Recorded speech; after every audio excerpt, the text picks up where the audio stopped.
Welcome, wrestling fans, to the Pro Wrestle Machine. Let's jump right into it.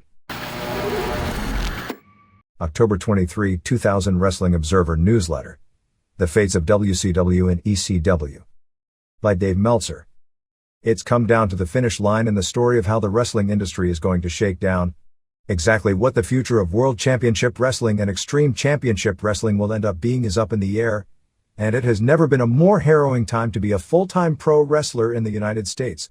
Most believe the two most likely companies that will wind up owning WCW before the next few weeks are either the World Wrestling Federation or a company put together by Eric Bischoff.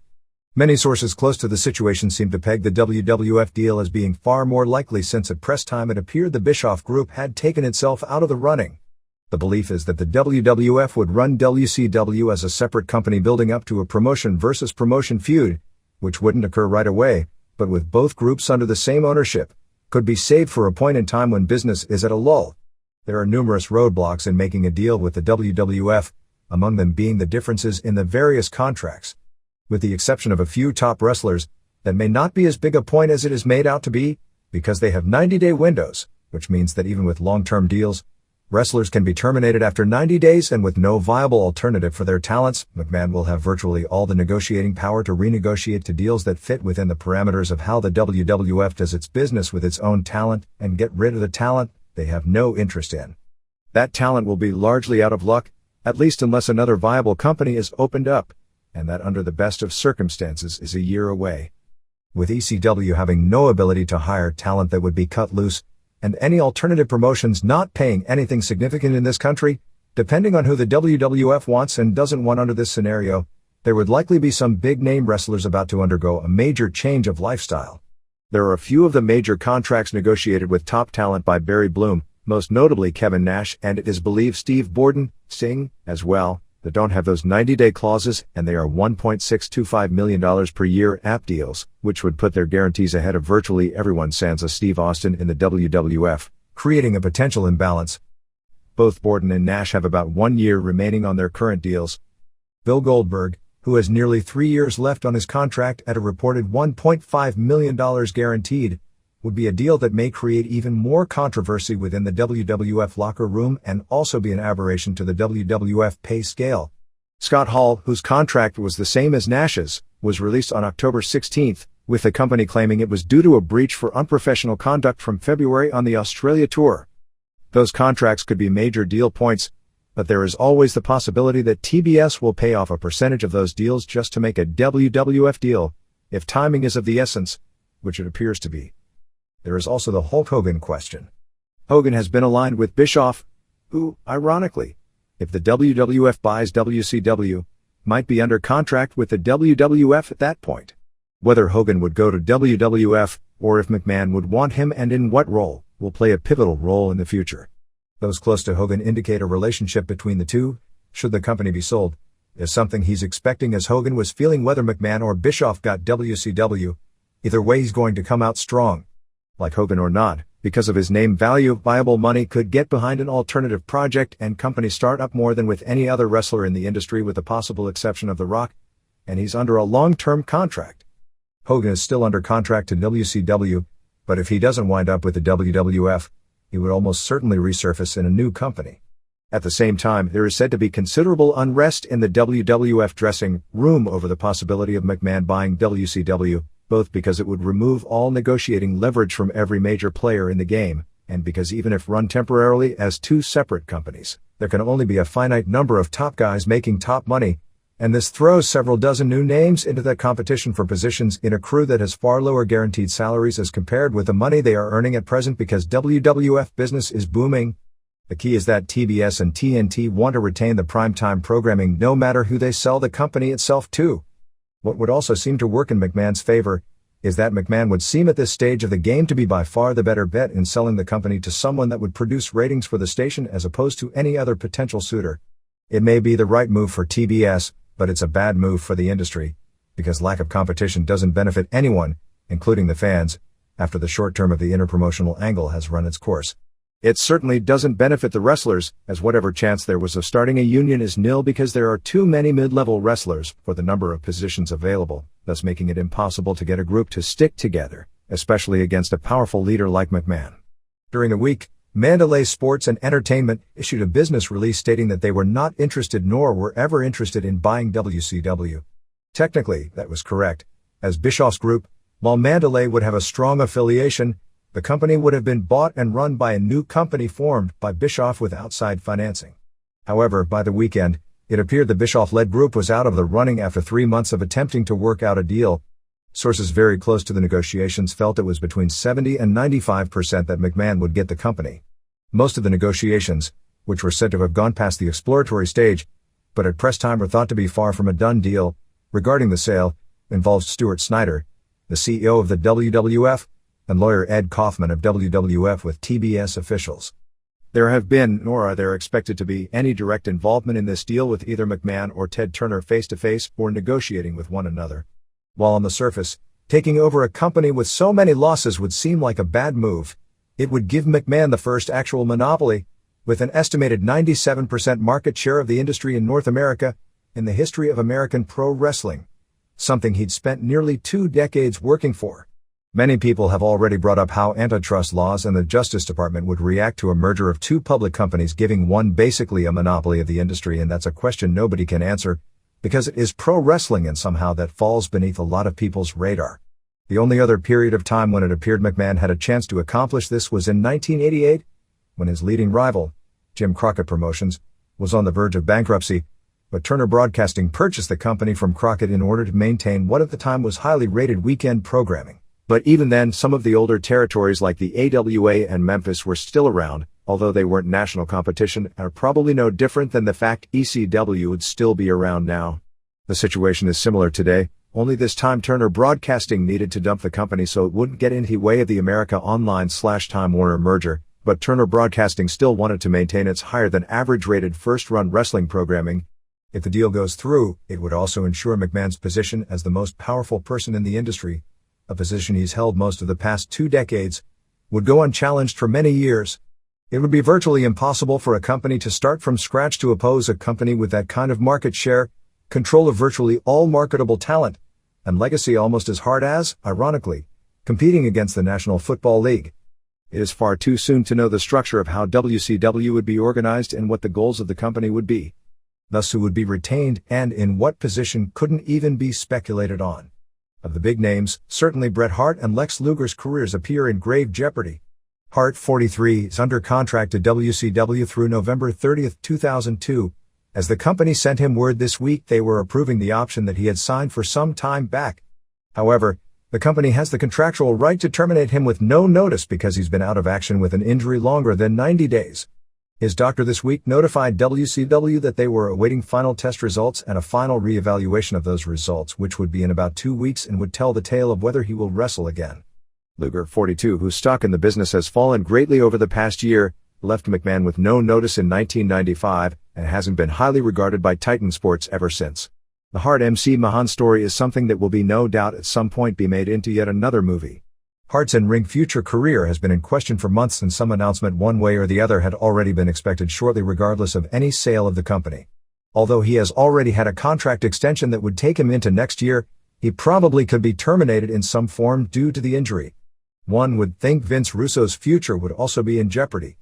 Russo clearly has sensed that for some time, and may even before the sale be temporarily out of the picture when it comes to writing television. One would think much of the organizational infrastructure, such as selling television ads, licensing, marketing and merchandising of the brand would be done out of the WWF office, which would make those departments and people working in those departments in WCW expendable. The future of Zane Bresloff, who promotes the WCW shows, would also be in question since Bresloff had signed a long-term tremendous deal with Turner under Bischoff, the likes of which it is doubtful McMahon would want to pay for that position, and McMahon already has a staff handling arena promotions. This would increase greatly the workload on all the various people in all departments that would have any interaction with the WCW side of things. Decisions would still have to be made regarding programming, such as it would be certainly a negotiable point whether WWF would want to keep Nitro on Monday nights, since it cuts into the ratings of the WWF's flagship program, Raw. ECW lost its national time slot in an announcement made on October 11th, after a meeting between Paul Heyman and TNN resulted in no new agreement being reached. The company, in a financial crunch, at a meeting among the wrestlers after the house show on October 13th in Richmond, Virginia, Heyman said that they would continue with their new monthly pay-per-view schedule. He mentioned that ECW had lined up FarmClub.com as a strategic business partner. It is believed that some house shows on the books, that don't have strong advances, may be cancelled. He didn't talk about any TV deal being imminent, talking instead that there are deals he could take, but they would get him on television, but they aren't strong enough deals to keep the company afloat for the long term, and with any new TV deal, they'd have to sign a contract for at least a season, likely with options of more time, which with a bad deal, ultimately, would doom the company. He gave the impression that he had to wait until the right TV deal presented itself, which basically means a deal earmarking money for rights and to upgrade production. While numerous wrestlers have been calling both WWF and WCW, none at this point have specifically written in claiming a breach, which would enable them to get out of their contracts with ECW. If this financial crunch and loss of television were to have happened 1 year ago, there would have been an exodus to WCW of many wrestlers, at least of those that WCW would want, because everyone at this point has to be concerned. Today, with WCW in something of a hiring freeze and WWF have some form of a working agreement with ECW, there is largely no place for the talent that would under normal circumstances want to leave to go. It is believed that no ECW talent has directly called Jim Ross at the WWF looking for work, although agents of wrestlers have, and have been told that the WWF would not begin negotiating with anyone without Heyman's approval and knowledge. Several WCW wrestlers with friends in ECW have gotten the phone calls seeing if there was anything they could do for them. The odds against Heyman pulling it off and making the company solvent appear long, but he survived those odds at several crunch periods in the past when he was written off. Clearly, this will be his biggest test. But even 1 year ago, if the TNN deal wasn't signed, and there were rumors literally until the day of the signature that TNN had no interest in ECW, the company also was on death's door. The idea of losing TNN and just surviving off the syndicated hardcore TV show, which was the case up until 1 year ago, isn't going to work long term, because under that market model ECW was, until the TNN deal and the Acclaim deal, in many ways, since there were more bounced checks at that time, in a more precarious financial situation than they are now. The difference between last year and this year is that the overall wrestling market has shrunk. Maintaining TNN at the previous deal was at best a stopgap measure until a strong TV deal was put together, and that stopgap solution fell apart this week. Vince McMahon had given TNN his approval of allowing ECW to stay on the station through the end of the year. However, ECW and TNN had to work out the terms without his involvement. With existing bad blood on each side over numerous issues, including TNN feeling entitled to a percentage of the pay-per-view revenue, they only received money from last year's November to Remember, and ECW's assertion that they aren't, along with ECW's assertion that the show was never promoted well, negotiations didn't go smoothly. A meeting 2 weeks ago between ECW and TNN, the sides agreed to extend their agreement through the end of November, and that ECW could have left for a new station, giving 3 weeks' notice. ECW also wanted 2 more minutes of commercial time, 4 spots, in the 60 minutes that they could sell, as a way to attempt to make additional revenue. At the October 11th meeting, the pay-per-view arguments continued and the two sides couldn't come to an agreement regarding ECW's ability to sell more commercial time in a deal where ECW would agree to drop any potential legal action against TNN in exchange for keeping the show on the air, which resulted in the show being canceled without any warning.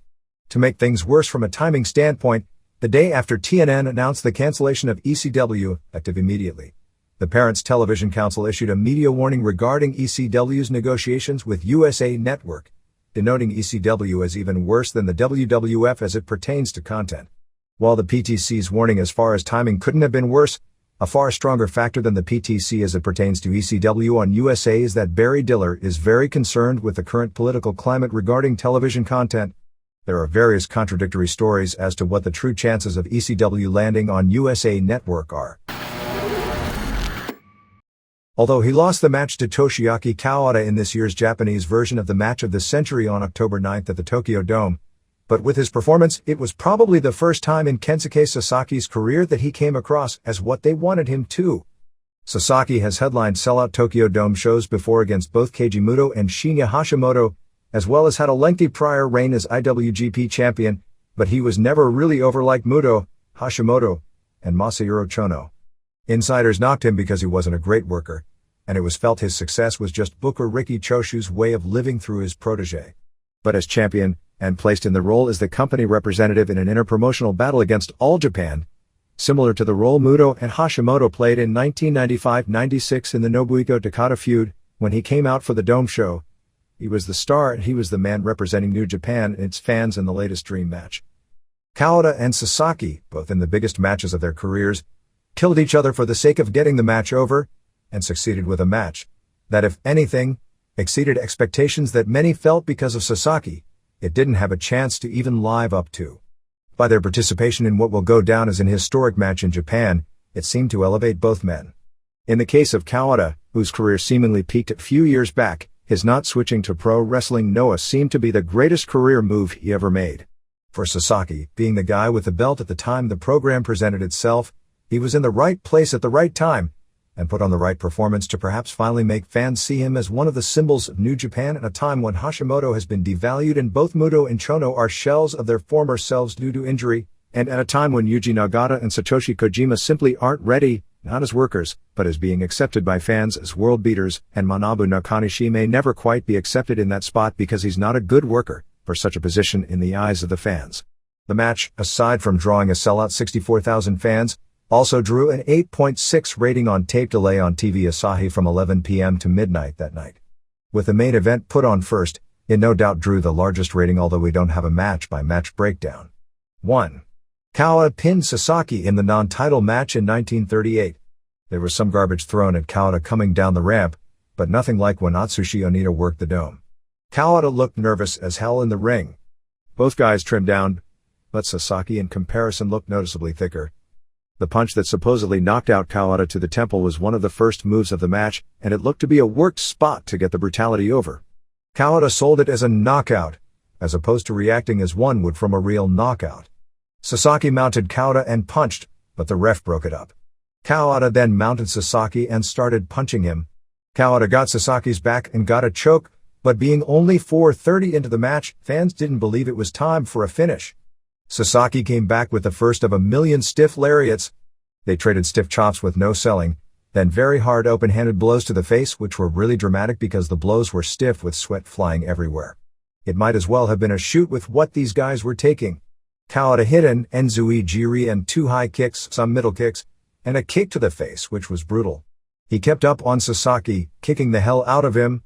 By this point the bout had already blown away the famous Muto Takada match, which really wasn't that great if you look at it today but was a big deal at the time. Kawada dropped Sasaki on his head and another high kick. Sasaki's chest looked brutalized from the chops and kicks. Kawada twice went for his stretch plum but Sasaki got out.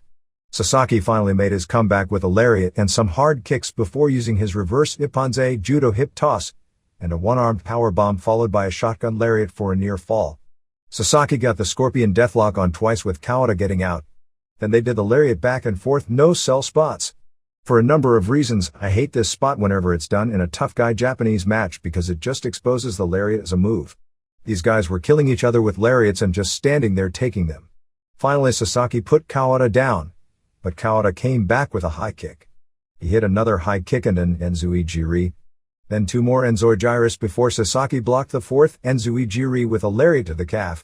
Sasaki threw Kawada off the ropes for another lariat, but Kawada instead got another high kick to the side of the head for the pin. For moves it wasn't the best match of the year, but for drama, in its own way, it was right up there with Foley, Triple H and even Atlantis Viano 3. I have a feeling that live at ringside, because stiff matches come across far more intense live than on television, that this was even better. 4.25 stars. 2. Chono and Mr. T, Goto, beat Fuchi and Koshinaka. They edited it down to only the last few minutes, and even they weren't good. It's really amazing if you were to go back 1 year and think of any scenario remotely possible for Fuchi or Goto to be in the semi-main event of a sold-out dome. About the same likelihood of Tommy Rich and Tito Santana working the semi-main of a pay-per-view next year.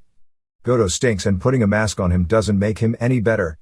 Goto, who used a machine suplex, the trademark move of Junji Hirata when he wore the same mask and ring outfit as Super Strong Machine, near the finish, pinned Koshinaka with a lariat. Totally flat. The angle with Hirata didn't air. 3. Hashimoto beat Fujinami. Hashimoto got, by far, the biggest pop of the show. The last 5 minutes aired. It was brutally stiff, trading blows. Fujinami's mouth and lip were busted open and there was blood everywhere by the end. Fujinami also suffered legit broken fingers in this match. The finish was closer to a straight armbar and wristlock, and not a classic chicken wing. Ending was totally flat because it was a move that has rarely, if ever, been used as a big match finish.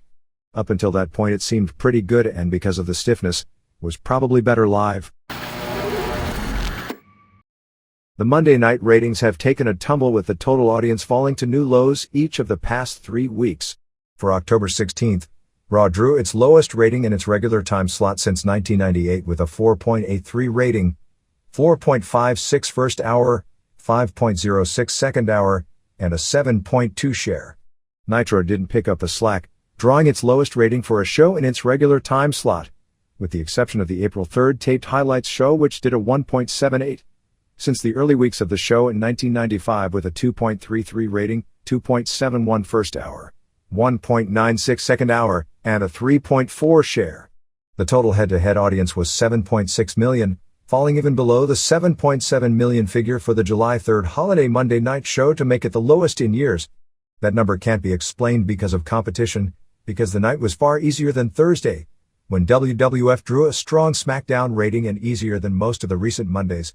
As the football game wasn't as strong, it wasn't season premiere week on the networks, nor was there Olympic Games competition. Monday Night Football at 10.61 also drew one of the lower ratings in the history of the show. There was the Mets-Cardinals playoff game, but that only did a 6.3 rating on Fox, and as noted below, baseball and WWF have totally different demos. There can be the argument that since the WWF is much stronger than usual in the New York market, that baseball hurt, since the game did monster numbers, 22.1, in New York. But that would even out in the rest of the country overall. Everyone Loves Raymond was the star of the night at 14.1.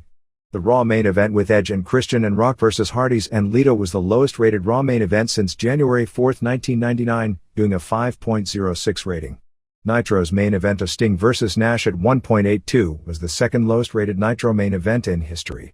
Raw's peak rating was for the Austin interview and the X-Pac vs. Gunn match at 5.25. Over the head-to-head quarters, it was Raw at 4.31, Guerrero vs. Jericho, to 2.23, Booker T vs. Douglas, Raw at 4.72, Rikishi interview, Tanda vs. Acolytes, to 2.03, ending of T vs. Douglas, Goldberg vs. David Flair, Raw at 4.48, Regal vs. Snow, to 1.74, Steiner vs. Kidman, Jarrett vs. Conan, and Raw at 4.73, Triple H vs. Kane, to 1.82, Sting vs. Nash. While Raw beat Nitro in every age group, the older the viewer, the closer the gap. For teenagers, Raw had a 93% market share, which is amazing. For under 11, it was an 81% share. For over 55, it was only a 51% share. The average viewer of Raw is a 26-year-old male, while the average viewer of Nitro is a 35-year-old male. In comparison, head-to-head of Raw, Nitro, football and baseball in some demo groups on October 16th, for women 18 to 34 the numbers were 2.9, 1.1, 4.4, and 1.6. For men 18 to 34, the numbers were 5.5, 2.3, 9.3 and 3.7.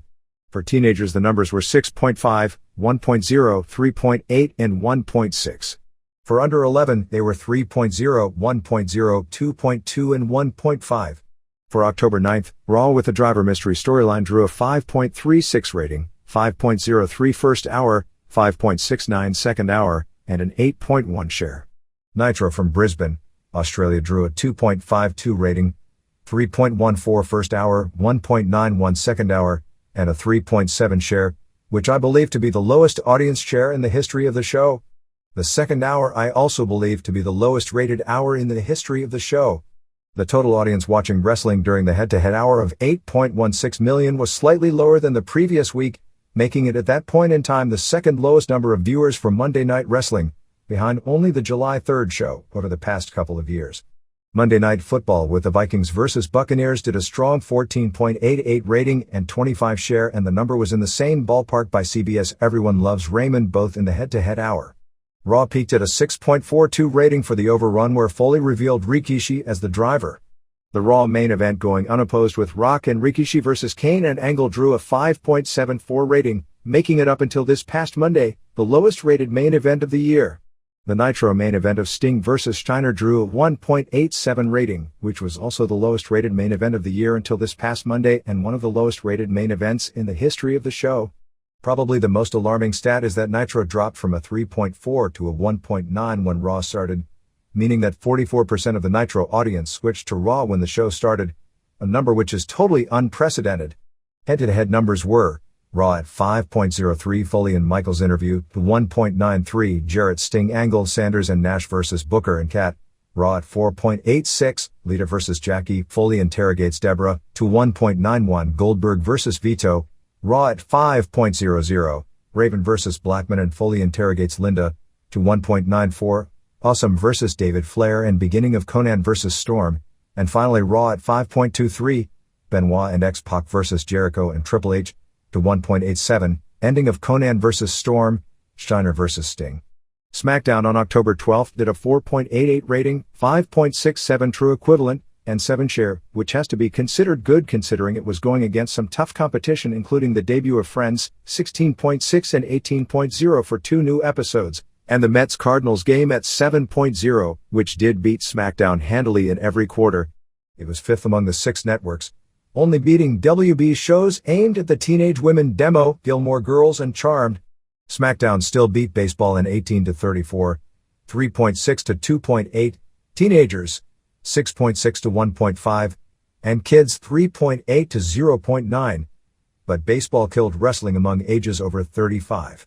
In comparing Friends, baseball and wrestling in the top markets, respectively, in New York it was 17.9, 16.1 and 7.9, LA was 20.3, 10.9 and 6.4, Chicago was 21.1, 5.8 and 8.7. Philadelphia was 22.4, 3.9 and 5.7 and San Francisco was 20.7, 10.9 and 4.4. In comparison head-on with Friends, SmackDown got killed in its prime male 18 to 34, 12.7 to 4.7, but was still ahead of Millionaire, 2.9. SmackDown beat Friends with teenagers, 6.6 to 5.3, boys were 9.8 to 3.1 in favor of wrestling, girls were 7.7 to 3.2 in favor of Friends. Friends won slightly among the under 12, 3.9 to 3.8. Thunder Down Under on October 11th drew a 2.10 rating and 3.2 share. We haven't mentioned this of late, but for clarification, network ratings, SmackDown, are figured differently than cable ratings, all the other shows. Cable ratings are based on the number of homes the show is available in, 77.0 million for MTV, 78.1 million for TNN, 79.3 million for TNT and 80.8 million for TBS. Network ratings are based on 102 million total television households in the United States. SmackDown, because UPN isn't in every market and in some markets it's preempted on occasion for sporting events, was available this past week in 87.7 million homes. But the rating is still based on 102 million.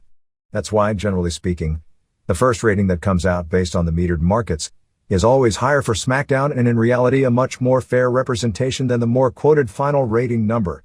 In other words, the 4.9 on October 12th is really, when compared on the same basis, a 5.7 rating if UPN was figured the same way it should be and like a cable station is. So despite the lower rating number that you hear, SmackDown has replaced Raw as the most watched wrestling show, and that isn't only because more homes get UPN than TNN. The October 5th SmackDown did a 5.04, 5.86 realistic number, and the October 4th Thunder did a 1.88 rating. The final ECW rating on TNN on October 6th was in 0.6. Galavision on October 10th once again didn't air Lucha Libre because the show that would have aired would have been taped when they preempted the show in Mexico due to the Olympics. Weekend ratings for October 7th to 8th saw Livewire at 1.0, Superstars at 1.2 and Heat at 2.55. For October 14th to 15th, Livewire did a 1.1, Superstars a 1.1 and Heat a 2.20. The Heat number dropped from losing adults from the prior week as the under-17 audience stayed constant. Raw was at 36% 17 and under viewers on October 15th. There were still 769,000 kids 11 and under watching Raw after 11 p.m. on Monday as opposed to 141,000 during the kid-safe Livewire, which begets the question as to why they even worry about editing Livewire. Although the programming nowadays is hardly the issue it was in 1999. Nitro is at 17%. The drop in ratings for the morning shows over the past year probably has little to do with losing viewers across the board, but that the company has maintained the adults and lost a lot of the under 17 crowd. Heat is the strongest among teenagers, 3.7 rating on October 15th, while even though Livewire is aimed at Saturday morning kids, its prime audience is males 18 to 34, 1.2 rating on October 7th, 1.1 on October 14th, and only did in 0.5 among the 2 to 11 age group on October 14th, the same number as Superstars the next morning. Mexico. The Pierroth Jr. vs. Cien Caras hair vs. hair match was set for October 27th, which was probably to be the next pay-per-view show, but at press time we're hearing it may not take place at all. It also looks like that because they didn't get the Santo tournament on pay-per-view. They're going to be doing a tournament on the pay-per-view called Leyenda de Demon for Blue Demon either on the show or soon thereafter. It appears AAA promoter Antonio Pena is going to wrestle a match against Cibernetico before the end of the year. Pena in his youth wrestled as one of the Espectros. The October 13th Arena Mexico show was headlined by a precarious increíbles matches Santo Técnico and Blue Panther Rudo versus Negro Casas Técnico and Scorpio Jr. Rudo. Scorpio and Casas didn't get along the entire match. Match had the weirdest finish as Santo took his own mask off and threw it to Scorpio. When the ref turned around, he saw Scorpio with Santo's mask and called for a DQ. This sets up another precarious increíbles match on October 20th with Santo and Panther and Fuerza Guerrera versus Casas and Scorpio Jr. and Bestia Salvaje. Gigante Silva returned to Mexico on October 15th. Psicosis beat Phobia in their hair vs. hair match on October 13th in Tijuana. Fishman Jr. made his Tijuana debut on the show, teaming with his famous father in a trios match on the undercard. The final son of Los Brazos, El Brazo Jr., made his debut on October 1st in Tlalnepantla, so expect a Brazo de Oro Jr. and Brazo de Plata Jr. and El Brazo Jr. trio. The wrestler Suplex is said to be the younger brother of La Parca. On October 6th in Tijuana, Hector Garza retained the Mexican national light heavyweight title over Pero Aguayo Jr. when Super Crazy poured a beer on Aguayo Jr., who chased him away and was counted out of the ring. They had a head-to-head battle on October 8th in Monterrey. AAA drew a sellout of 5,500 as Mil Mascaras retained IWA heavyweight title pinning Jerry Estrada. An indie group same day brought in from EMLL, Shocker and Dandy and Blue Panther and Zumbido over Negro Casas and La Parca and Tarzan Boy and Antifaz del Norte. Ricky Marvin beat Coreano on October 15th in Nezahualcóyotl in a hair vs. hair match. On the AAA TV, Dos Caras Jr. said that he skipped the Olympics so he could help his father in his feud with Los Consagrados. Hey Fritz did the same thing before the 1984 games. They had billed Kerry as an Olympic discus hopeful. He was a state high school record holder and did win a junior national championship, but that's a long way from the Olympics when he started in wrestling. I think they did an angle where Kabuki injured Kerry's shoulders before the tryouts, and this allowed Kerry and the rest of the brothers to all feud with Kabuki for costing the family the Olympic gold medal. Actually, as noted before, the nephew of Mil Mascaras was Mexico's top heavyweight, but he didn't get sent to the Olympics. All Japan. All Japan opened its new tour on October 14th with the start of the Triple Crown tournament. In the two first-round matches, Toshiaki Kawada pinned Steve Williams with an Enzui-Jiri in 11-18. Williams was working the show with broken ribs. Shiro Koshinaka replaced the injured Taiyo Kia and pinned Johnny Smith with the butt bump and powerbomb in 11-52, which sets up Kawada vs. Koshinaka on October 22nd in Osaka. Fans were really into the show as they packed Korakuen Hall with the regular 2,100 fans. They got into the return of Giant Kimala 2, an All-Japan undercard favorite, as another link to the glory days. Gene Kiniski, the NWA World Champion from 1966 to 1969 and later beat Giant Baba to win the International Heavyweight title in a famous match in Los Angeles, will be appearing at all the shows on the tour and present the title to the tournament winner. Kiniski was Baba's opponent in Baba's probably most famous and best match ever, a 65-minute overtime draw at the Osaka Baseball Stadium on August 14, 1967. Another tournament match took place on October 16th in Iwaki with Stan Hansen pinning Jinsei Shinzaki. Final first-round match is October 18th in Natari with Mike Barton vs. Genichiro Tenryu, which one would presume Tenryu would win to set up a singles match with Hansen on October 21st in Nagoya. This appears to set up Tenryu vs. Kawada for Budokan's main event on October 28th. It looks like Atsushi Onita's opponent on the October 28th show will be Masa Fuchi. The two were a regular tag team not only in All Japan during the early 80s, but also in many regional territories in the United States including Memphis, West Texas, and Puerto Rico. Onita, who is doing a rock and roll concert at a Tokyo high school with his new band called Body on October 15th, said he wants it to be a barbed wire match, but Fuchi said he doesn't think All Japan should present barbed wire matches because it makes wrestling look like a circus and he wanted a regular match. Pro Wrestling Noah, with the bloom off the rose as far as the novelty of seeing a new group, Mitsuharu Misawa had gone into dropping traditional Japanese booking in favor of American booking, introducing run-ins, blading and DQ finishes. The company has booked the Ariake Coliseum for its first major Tokyo show on December 23, noting that Gio is able to sell out the building this year for the Crush Gals reunion show. The idea is to book something along the lines of a Misawa vs. Vader and Kenta Kobashi vs. Jun Akiyama double headliner on the show. The group ran its biggest show to date on October 11th at the Nagoya Aichi Gym and it wasn't a success, drawing 4,200 fans, which was less than half a house for the Kobashi vs. Takao Omori grudge match and the introduction of the blade. All Japan had pretty much done away with the blade around 1990. I think Abdullah the Butcher, because he couldn't do much else, was allowed to use it sparingly while everyone else was banned, sort of like the 1920s baseball spitball rule. So these guys, when they bled, it was always hard way. Kobashi posted a Mori and destroyed him. Also, in attempting something different, Yoshihiro Takayama was at ringside and tried to do a run-in but the other wrestlers held him back. Kobashi basically destroyed a Mori until he was knocked out and the ref stopped the match. Akiyama and Takayama won a tag match on the show over Misawa and Yoshinari Ogawa when Akiyama made Ogawa submit to the guillotine. On October 13th in Hiroshima, Takayama and Akiyama also beat Kobashi and Akira Tao when Takayama surprisingly, if it had been All Japan, because actually in this group Tao hasn't had much of a push and Takayama has, pinned Tao after a German suplex. Also on October 11th, Akitoshi Saito and Masashi Aoyagi debuted in a tryout match in their hometown, beating Namichi Marufuji and Masao Inoue. Aoyagi, a karate star, wrestled in the early 90s in New Japan as part of the Skinheads. Saito was his protege and tag partner. Aoyagi left New Japan around 1992 and has worked indies since. Saito stayed with New Japan through 1998 and carried Don Frye to a hell of a match when he first broke in. I don't believe has done any pro wrestling since. The crowd will be an interesting comparison since All Japan, which has Team 2000 from New Japan as headliners on the show with Chono and Kawada facing off in a six-man on top, as the same building booked on October 21st.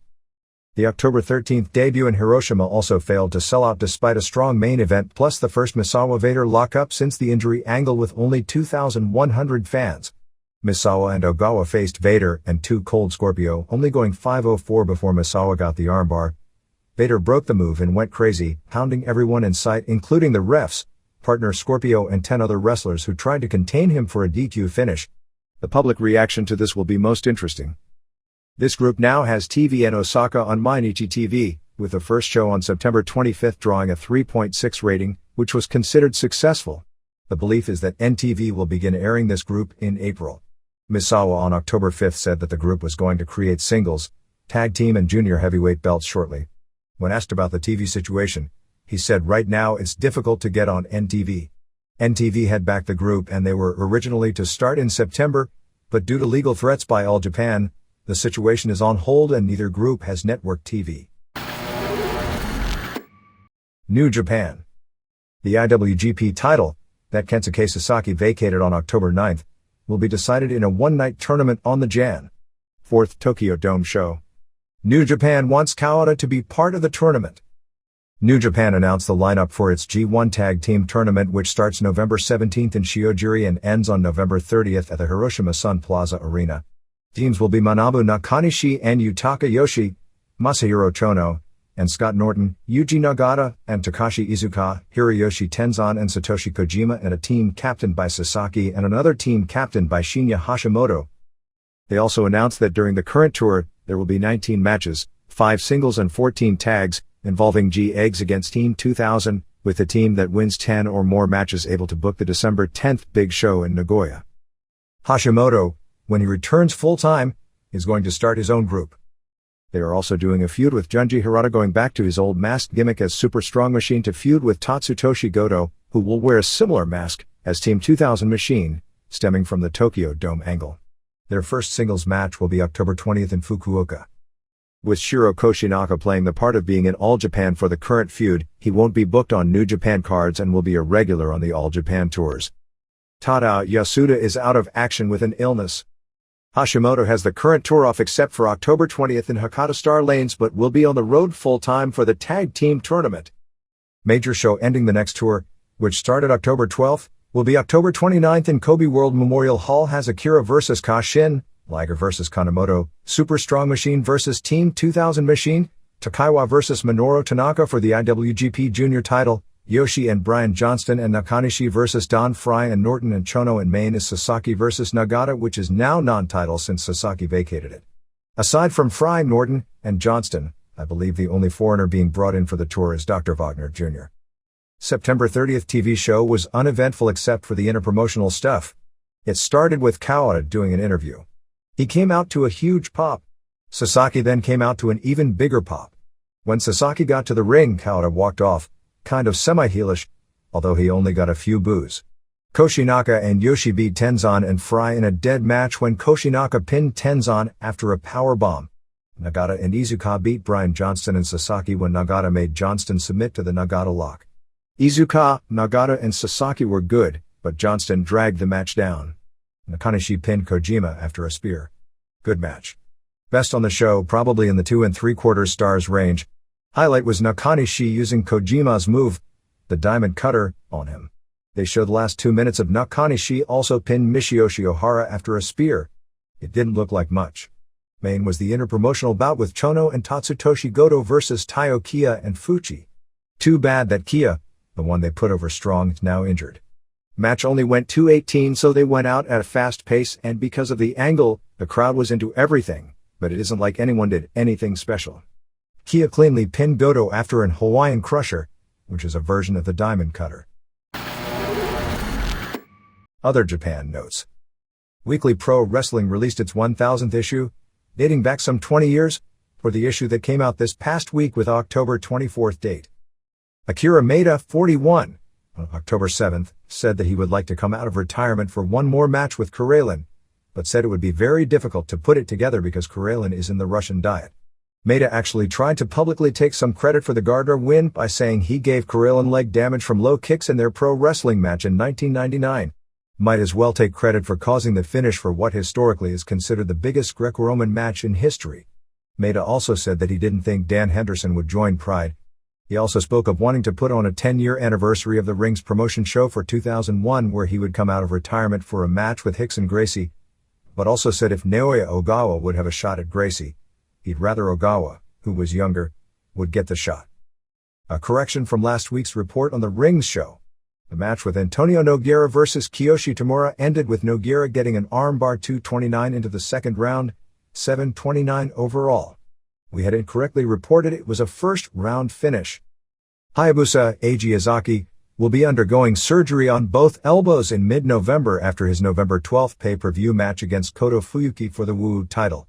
He'll be out of action for 6 months. Because of all the punishment from his high-flying style, he's in danger of suffering paralysis of the hands due to nerve damage. CMLL Japan will have a November tour with Lizmark Jr., Tarzan Boy, Ricky Marvin, Mr. Cacao, Pantera, Black Warrior, Sasuke the Great, Kimba Super Cacao, Ultimo Guerrero, and Rey Bucanero. Kenichiro Arai retained the NWA welterweight title over Yasushi Kanda on the October 12th Toryuman show in Kobe. Honky Tonk Man debuted for IWA Japan on October 13th at Korakuen Hall over Katsumi Hirano. Here and there. AAA will be returning to the United States with one of its major shows of the year, Guerra de Titanes, on November 11th in Houston. Viewers' Choice Canada will be airing the show from a few months back in Sydney, Australia, headlined by Dennis Rodman vs. Kurt Hennig, a 2-hour show called iGeneration Wrestling, Rodman Down Under, on December 1st. From what I'm told from people who were at the show live, it's not something to go out of your way to see. Was told the Road Warriors vs. Public Enemy match was so bad you almost have to see it. One person said both teams were so bad that you'll never look at them the same again. No matter how bad it could be, it can't be worse than Heroes of Wrestling. Ernie Ladd was visible on the October 11th Bush-Gore debate. Ladd, a strong Republican presence in Texas politics, was there with the Bush contingent.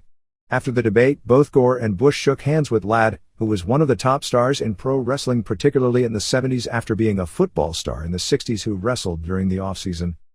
In Abruzzi, Italy, where Bruno Sammartino was born, they are naming the arena in the city the Bruno Sammartino Coliseum and are making the house he was born in an historical landmark that can't be torn down. Rulon Gardner is now saying he's going to continue in Greco-Roman wrestling competition as opposed to going into pro wrestling full-time. He'd be able to do both, although the guys that have tried to continue under amateur rules and compete professionally, whether it be a form of pro wrestling or in Vale Tudo, have traditionally not fared well. My feeling is that having to train for different rule events and different techniques and instinctive reactions hurts you when you face someone who specializes in one event. Probably the same rationale is that it is rare. Jackie Joyner-Kersee is the only one I can recall. That even the greatest decathlete in the world is world-class in any single event. The Los Angeles Times ran a story about this year's Olympians not being in demand for endorsement deals, saying Gardner has received only 2 offers, one from the WWF and one from a company wanting him to promote motorcycles. Gardner's side of the story is they've been calling my representatives, people at USA Wrestling, anybody they can think of to try and get to me. But I don't see pro wrestling in my future. They call me almost every day. They've offered me anywhere from $250,000 for one pay-per-view show to $1 million for a 1-year contract. Believe me, that's a lot more money than I made last year in amateur. But I believe I can help put Greco-Roman wrestling on the map. We all have to stand up for what we believe in, and I still believe in amateur wrestling. The story talked about how Gardner isn't going to have much future visibility, that he can do TV talk shows and maybe guest spots on a primetime show, but his sport won't get much coverage and that his name recognition isn't going to stay the same or increase because of it. WWF officials portrayed it as if Gardner's agent's asking price was too high. We were given the impression that Gardner's agent asked for a $1 million signing bonus and $2 million guaranteed annual salary, and WWF turned down the proposal and both sides broke off negotiations at that point. Considering Gardner had first talked about doing pro wrestling, and now says he wants to promote Greco-Roman, you can draw your own conclusions. The WWF made Angle a big offer coming off his gold medal in 1996, which Angle turned down, because he'd never really seen pro wrestling, and within the top ranks of amateur wrestling, the pro game, and WWF in particular, are considered a black eye to the sport. Many amateur wrestling publications have washed their hands, so to speak, of Angle, with none that I've seen even acknowledging the strides he's made in the entertainment world. For whatever reason, and I've talked with some of the top amateurs about this, the much tougher and harder to earn a living MMA world, I guess because it's a shoot, is considered more acceptable, and even work Japanese wrestling, because you aren't seen in the US and because it's not as entertainment-oriented as WWF and is a more realistic work, is considered far more acceptable even if the money isn't as good. Don't ask me why, but that is the case.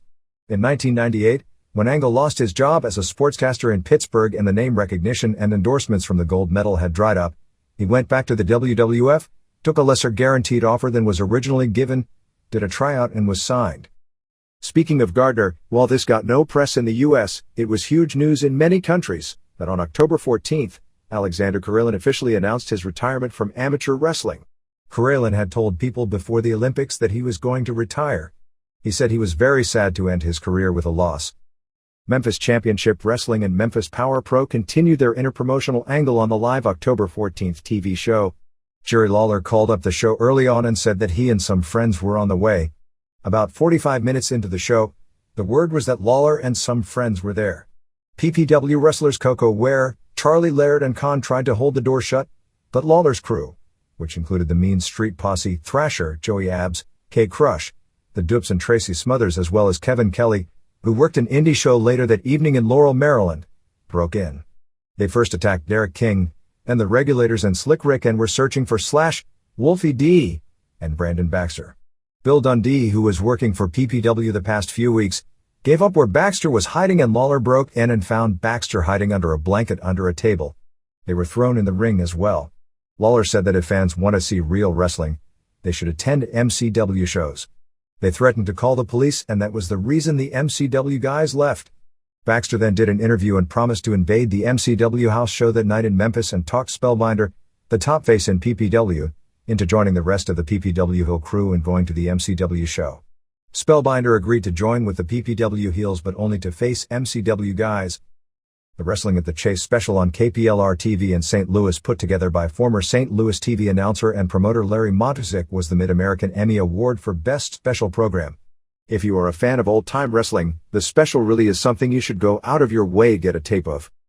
The NWA held its 52nd anniversary show on October 14th in Nashville before 360 fans and held a second show the next afternoon in the same building before about 100 fans. Indie wrestlers from around the country, and even the world, were there. The only title change on the first night saw the NWA Junior title change, hands going to Vince Caplack over Tony Kozina. They did a tribute to the late Tony Rumble at the show as well, which there is a lot of heat over. Jason Rumble, a wrestler who was billed as Tony's son, he took the Rumble name with the blessing of Tony's wife as a tribute, was in the ring crying, and dedicated his match the next day to his dad, which a lot of people thought was way tacky under the circumstances of an in-ring tribute. The second day show featured numerous title switches. The show was reported as not being that good except for the UK Hammerlock wrestlers, Johnny Moss and John Ryan, who were said to have real talent and had the best match of the show by far, and even though nobody in the crowd knew the guys, the crowd loved it anyway. Most of the guys had the indie look about them. XPW, which has been quiet for some time, will be holding a press conference just after we go to press this week to announce the long-talked-about Atsushi Onita exploding ring match in the United States, which I believe will be taking place on December 3rd against Sabu. Also at the press conference, they will announce a new television deal and a new arena that will be their home base. XPW's next show will be November 10th in San Bernardino, with Big Dick Dudley returning. Randy Poffo Savage filed a lawsuit against Seattle porn entrepreneur Seth Warkiewski because he's marketing a porn tape of Stephanie Bellers and advertising it is as Gorgeous George. Poffo bought the rights to the name Gorgeous George from Rob Kellum, who worked briefly in WCW as Maestro several years back, actually originally to give to his brother Lanny, but that never got off the ground, and said by using the name in a porn tape they were damaging the value of the name he owns. Bellers herself was given the rights by Poffo to use the name when they were together within wrestling over a prescribed time frame, but her rights to use the name expired earlier this year. NWA Mid-Atlantic tapings on October 7th in Morganton, North Carolina. They restarted an old feud when Bobby Eaton showed up unannounced to attack Ricky Morton. Eaton will be teaming with Ricky Nelson in the feud. According to Dragon King Update Report, which keeps track of such things, the tag team of the late Toru Tanaka and Mr. Fuji's combined time of their 3 reigns as World Tag Team Champions in the 70s made them the 11th most prolific tag team champions in the history of pro wrestling and 2nd most prolific in the history of the WWF. All Pro Wrestling on October 7th in San Francisco introduced a wrestler named Leap Singh, said to be 7'0", 400 pounds, with a body like Lex Luger. Latest on wrestling legend Johnny Valentine, 72. Valentine had a bad fall on August 11th and needed surgery on September 15th for a broken back. He's been in rough shape over the past month, including a bad reaction to medication, a few hours in a coma, as well as suffering from pneumonia. Sheikh Adnan El Kassi is recovering from hip replacement surgery. The Maryland State Athletic Commission has, under its auspices to govern pro wrestling, banned all backyard wrestling in the state, claiming it to be an unlicensed sporting event. Violators can be fined up to $2,000 and serve up to 6 months in jail. The commission has already informed 17-year-old Greg Skipper, who puts together groundbreaking wrestling shows on Saturday nights, that they will press charges against him if he doesn't stop putting on shows. Skipper and 20 friends put on matches for Anther 20 friends in a ring with a foam-filled mat. Now, if they are charging money for tickets, then the commission does have the power if they aren't licensed based on state laws that govern pro wrestling. If they aren't charging money for tickets, that should be a different story. If a municipality or state wants to enact laws against kids using razor blades to draw blood in performing mock pro wrestling matches, or ban attacking each other in a controlled fashion with fluorescent light tubes or barbed wire, that's one thing, and I wouldn't be against it. But like the term extreme wrestling, you can't ban something called backyard wrestling. For kids wrestling around in their backyard having fun and not hurting each other, how is this worse than playing street hockey or basketball? Does this mean 2 brothers who do amateur can only train inside their houses, but if they train on the grass in the backyard in front of friends, they are breaking the law? Or do ropes have to be set up for it to be illegal? Speaking of backyard wrestling, the San Jose Metro ran a cover story on it this week with the typical stuff you've read before, except for this quote from a local backyard wrestler talking about pro wrestling in Japan. They use live electricity, throw each other on it. They'll use thumbtacks, nails, railroad spikes. I believe there's been over 1,000 deaths in Japanese wrestling. And Mick Foley lost an ear, and I believe Terry Funk lost a toe in Japanese wrestling.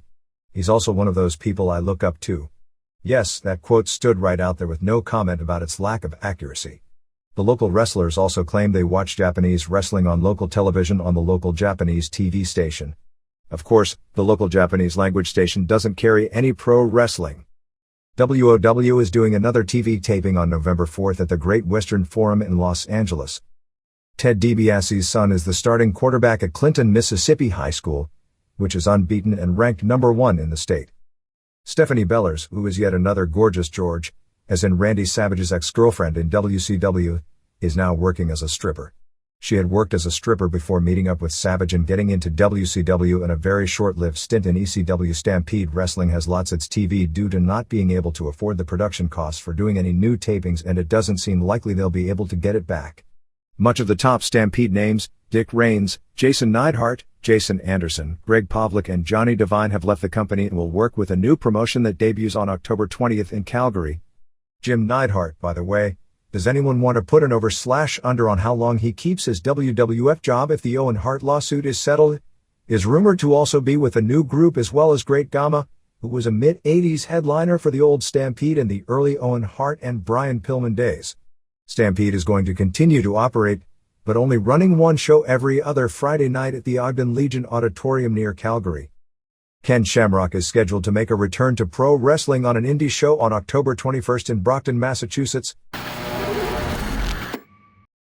MMA. K1 announced the bracketing for the 8-man Grand Prix finals on December 10th at the Tokyo Dome. First-round matches will be Ernesto Hoost vs. Mirko Krokop, Francisco Filio vs. Jerome Lebanner, Peter Aerts vs. Cyril Abidi and Mike Bernardo vs. Musashi. The K1 Grand Prix finals are annually the biggest event in MMA and among the biggest sporting events of the year in Japan. This will be K1's first attempt to run the Tokyo Dome without Andy Hug as the top draw. This will probably be promoted as some sort of a memorial show for Hug, I would think. Pride announced a show on December 23rd at the new 25,000-seat Saitama Super Arena in Urawa.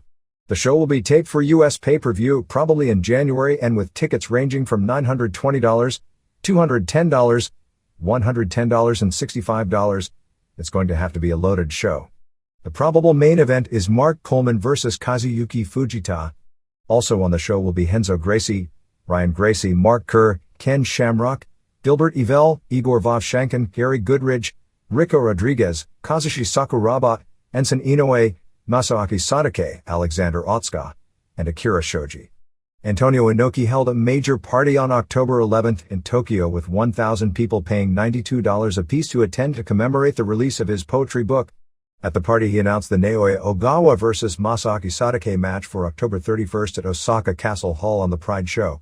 2 other matches involving big-name pro wrestlers are the next 2 big drawing matches, Nobuhiko Tada vs. Vovchankin and Yoshiaki Yatsu vs. Goodridge, with the top of the card featuring wrestlers as in particular Ogawa, who simply can't be put in a position to lose because he's Inoki's guy and Inoki has strong influence on the show. People are going to be suspicious of all 3 matches until after they are finished, and with good reason.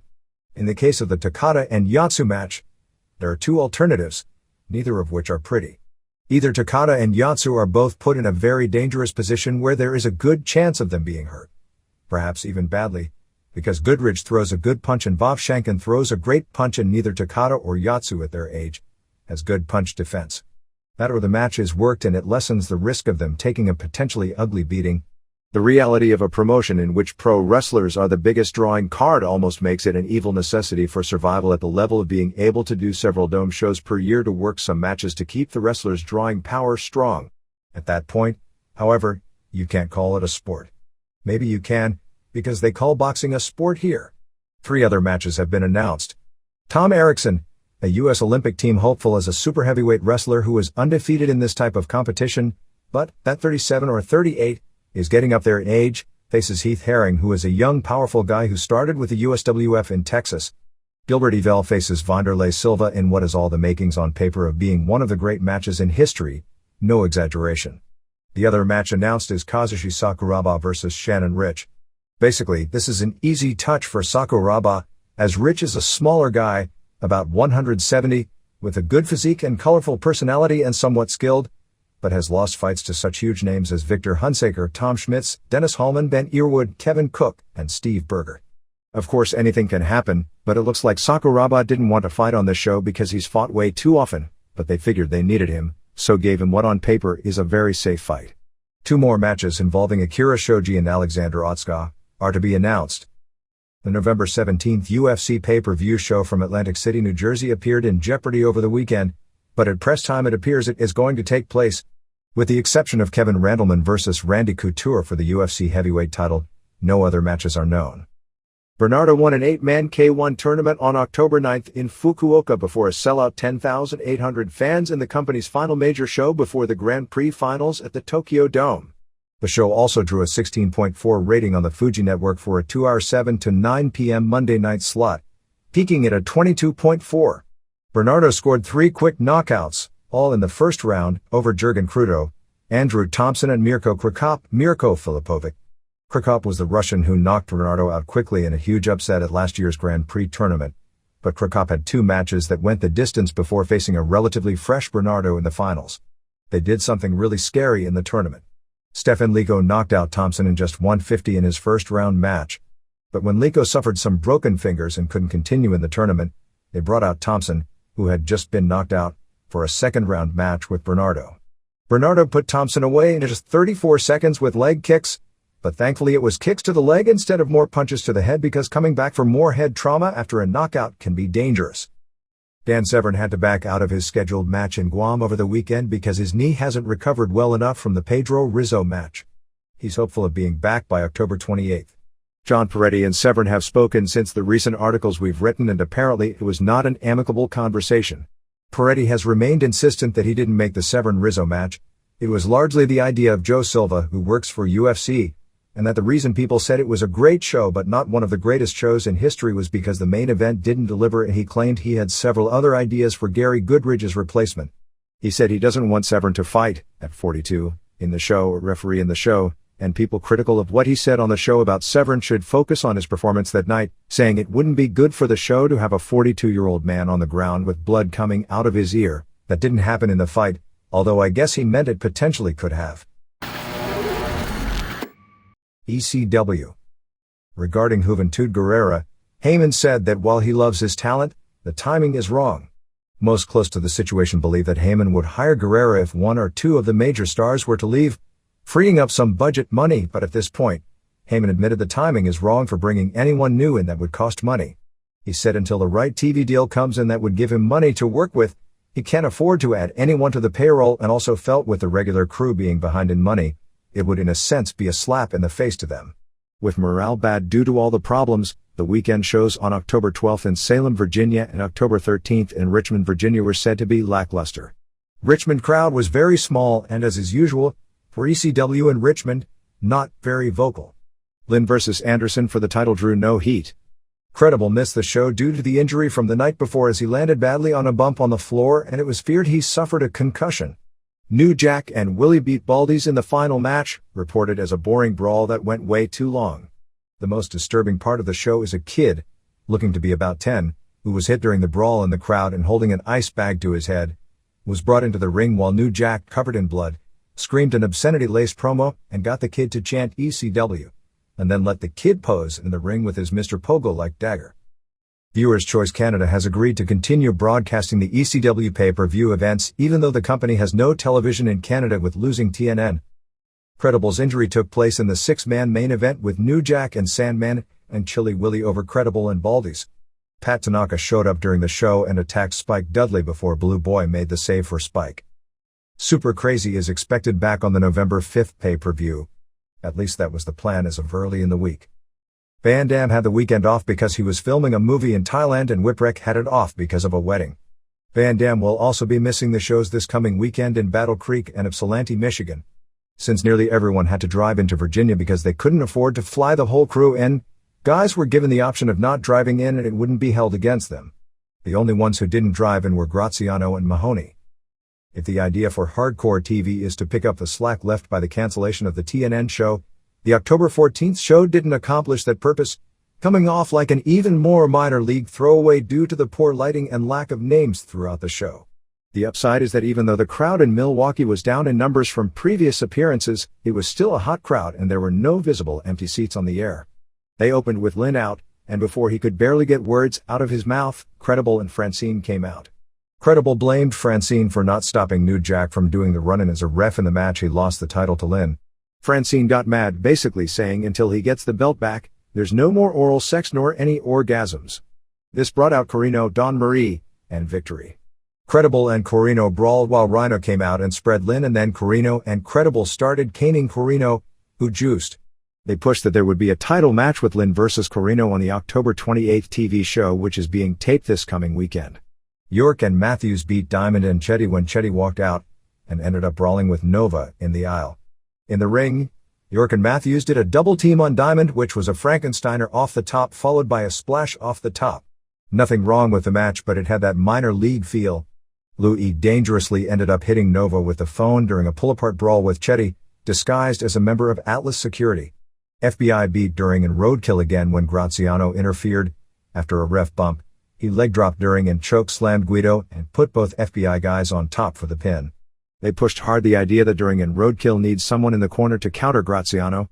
Styles it at his most annoying during and Roadkill matches with all the lame buggy bags, barebacks and G-spot sweeps named for holds. They did a few more ECW New York bits. They were funny as spoofs of WWF New York at first, but the segments on the show this week came off no longer were spoofs, but third-rate copies. Finally, New Jack beat Credible in a short brawl. Credible juiced right away from a staple gun to the head. After a ref bump, Credible did his finish, and Danny Daniels tried to run in. Spike Dudley gave him the acid drop. Credible gave Spike a side kick, but that allowed Jack to come off the top with a chair to the head for the pin. It was like every New Jack match, which is fine against the Baldies, but kind of sad to see Credible doing a 4 minutes TV main event, showing the lack of depth and having to bring New Jack as the new guy into the world title picture theoretically with a clean win over a main event. WCW. Anibal Gonzalez, Juventud Guerrera, was officially fired on October 12 due to the incident in Australia last week. I can't disagree with the decision. As talented as Gonzalez is, and when he's in the mood to work, there is nobody in the company any better. He did have a prior problem that nearly cost him his ability to work in this country. The incident with Jerry Flynn in State College, Pennsylvania, and the Australia incident alone would probably be acceptable grounds for termination in any normal company. A lot of people are using Gonzalez to complain about double standards being the rampant drug use in the company. However, you can't defend Gonzalez's actions very easily. Paul Heyman has been high on him as the best young wrestler in the business dating back to when he worked ECW before, but at this point doesn't appear to have the ability to hire him. I don't see the WWF taking him because of the incident, but I'm sure guys like Benoit, Jericho and Guerrero would push to get him in. Even if he gets in, because of his size, I have a feeling he'd be relegated to a Sho Funaki/Essa Rios level push, because look at Takamichi Inoku. But at least it's a job. The only other alternative is to work Mexico, but there's no money there even though he could be a big star, and try and get some Japan tours. He could get Japan work, but nothing even in the ballpark of what he was making in WCW. I suppose if he sat out for 6 months and didn't cause any headlines, he could possibly get back in, probably not with as good a money deal, and if so, he'd almost have to start out on a double secret probation type of deal. A company sale to WWF will in some form change the equation of him eventually being able to return. Nitro on October 16th was taped October 13th in Melbourne, Australia. Show was fine, but with everything going on, it just felt like watching a lame duck promotion, and a lot of the guys in the ring showed that attitude. There was a feeling by this point in the tour that since the company was likely being sold, everyone wanted to make sure they weren't injured, and it was hard to get into angles because people knew they'd likely all be changed anyway. Jindrak and O'Haire beat Wright and Disco in a tag title match. Ref bump early. Wright looked real good again. Jindrak and O'Haire also had a good match. Disco got the stunner on Jindrak, but Chronic interfered and laid both guys out, and Jindrak pinned Wright after O'Haire Shanton bomb. Storm and Duggan and Skipper over a wall, and Loco and Cajun when Storm used the half crab on Cajun. Rection, who couldn't wrestle due to an injury, did a quick run-in attacking Storm before the match.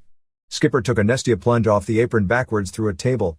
Douglas challenged all three FAs left, Tigress and Conan and Mysterio Jr. FAs are sure booked to look ridiculous. Conan does these great promos bragging how they are going to kick someone's ass, and every time he gets his handed to him. Douglas maced Conan and Mysterio Jr. and attacked Tigress when the ref stopped the match. He then handcuffed Conan and gave Mysterio Jr. that's incredible tombstone. Mysterio Jr. was stretchered out and taken out in an ambulance. for no apparent reason since he was fine the next night on Thunder. Awesome and Crowbar beat Stasiak and Palumbo. Crowd was dead. The announcers ripped on Stasiak unmercifully. The story was Stasiak and Palumbo couldn't get along, but Nash was the peacemaker, getting tired of them. Earlier in the show, Nash said that he didn't want to wrestle because he had a hangover, and during the match said that since Scott Hall wasn't around, he had to party for two people. Pee Wee vs. Johnny the Bull lasted until the first move, a monkey flip, which on Monday night was the single most deadly move in the history of wrestling. Keep those pile drivers off the top rope, but ban those monkey flips. Johnny actually broke a bone in his foot taking the move. The match was stopped. He was stretchered out and the injury was replayed several times. Looks like Johnny will be out about 6 weeks. Cat challenged Sanders. Chronic came out to help Sanders, but Goldberg came out. Booker T beat Douglas to keep the title in 9:03. Shiner did the commentary and I have no idea what he said because 60% of it was bleeped out. He wasn't even swearing. He was ripping on Tori Wilson's complexion, calling her ugly, talking about acne, etc. It was so ridiculously unprofessional.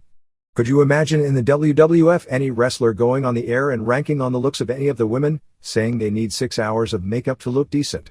The whole idea with these women is to sell them as hot, and on their own TV to blow that illusion is so stupid. But I guess they realized that enough since none of it made the air. The irony of him ranking on Wilson's face with Midaja out there was pretty humorous. Stevie Ray and Steiner were funny, arguing back and forth. Wilson gave Douglas a chain, but Kidman came out. Kidman fell into Midaja and Steiner attacked Kidman. Conan attacked Steiner, and you knew with Conan around, he was going to have to get his ass handed to him, so Jarrett came out and did just that. Finish was Booker using the Uranage. Match was average, but all the distractions made it entertaining. Steiner and Midaja did a promo.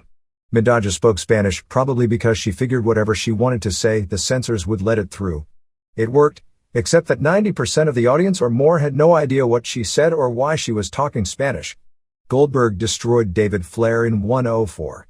They teased something with Rick at ringside, staring a hole into Goldberg. At least Rick knows what to do as this seemed to get over. Steiner destroyed Kidman in 2:18 with a recliner.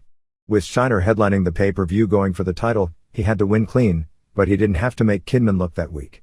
Jarrett beat Conan. Douglas went after Tigress. Jarrett then hit Tigress with the guitar and gave a sloppy stroke to Conan for the pin.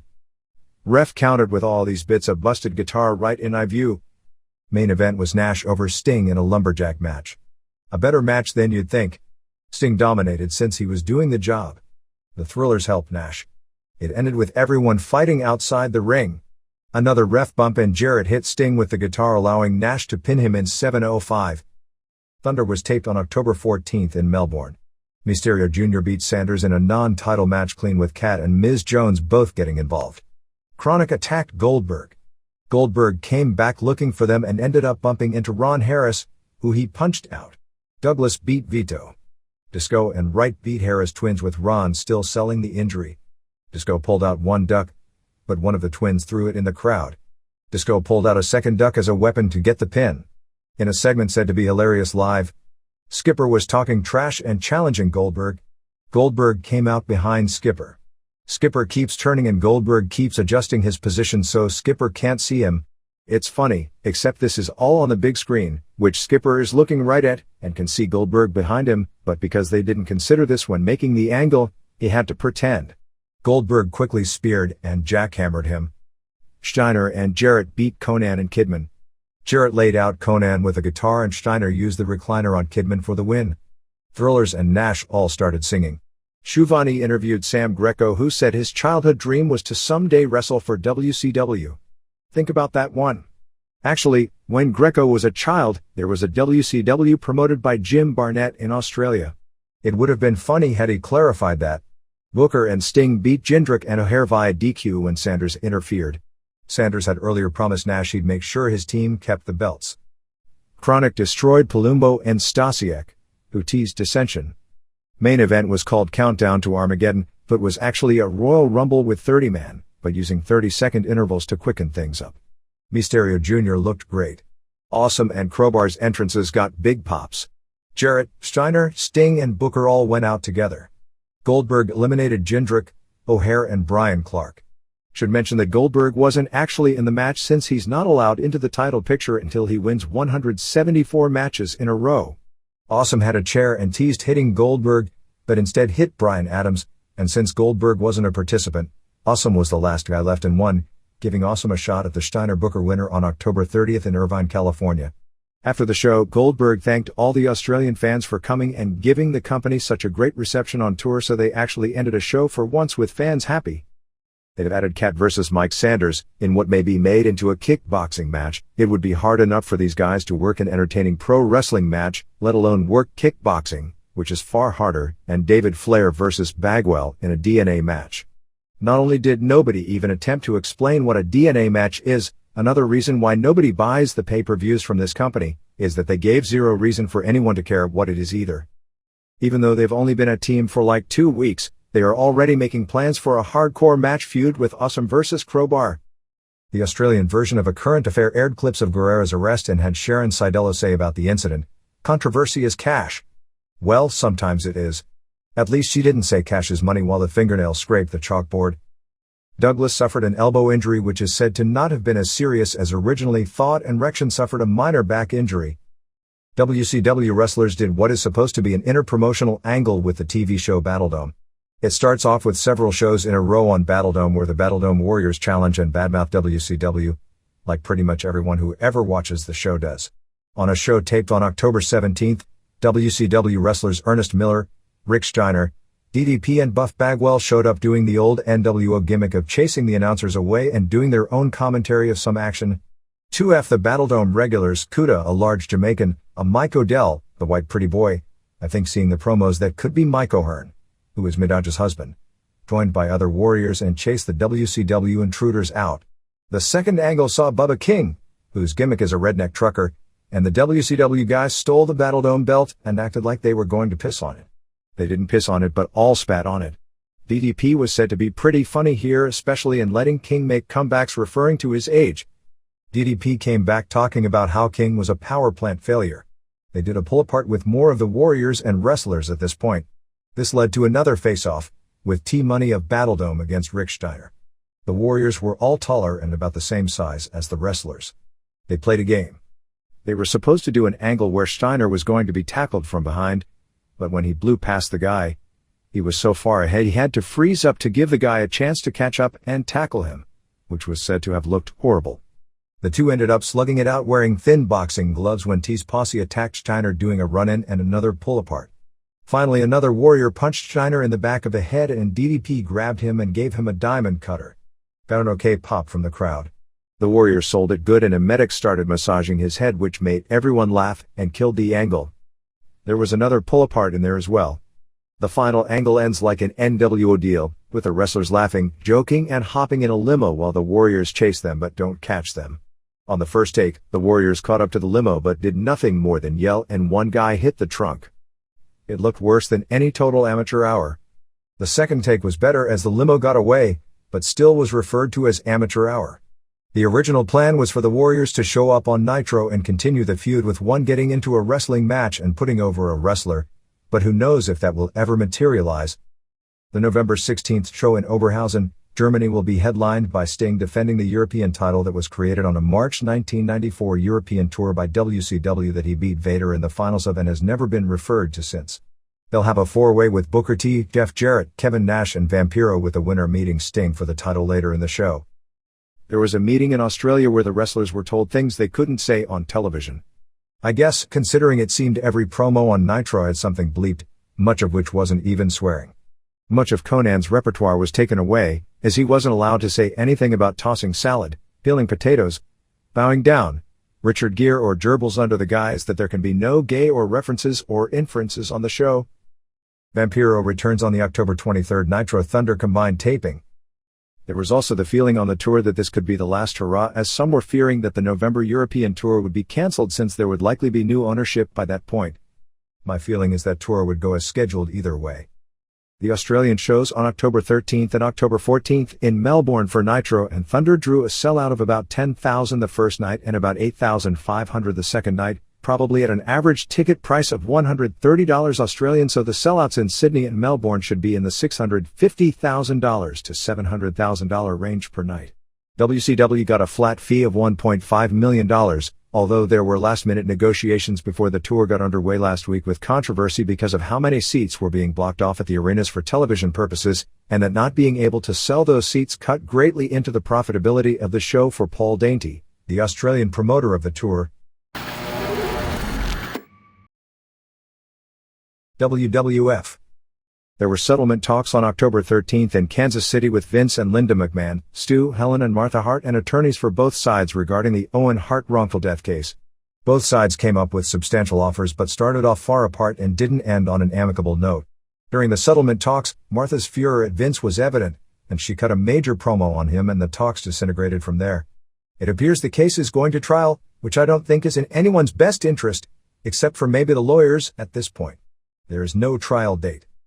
Undertaker underwent gallbladder surgery on October 12th and will be out of action for several weeks. They are hopeful of him being back for Survivor Series. Originally it was thought they were going to have to remove his gallbladder to get rid of the gallstones that apparently he wasn't even aware he had until recently, and were resulting in him fatiguing early. The laser surgery is similar to arthroscopic surgery, creating a small incision allowing them to suck the gallstones out, will result in him being back far sooner than expected, perhaps as early as 3 weeks in the ring. And there is a chance he could even show up for an angle on the pay-per-view.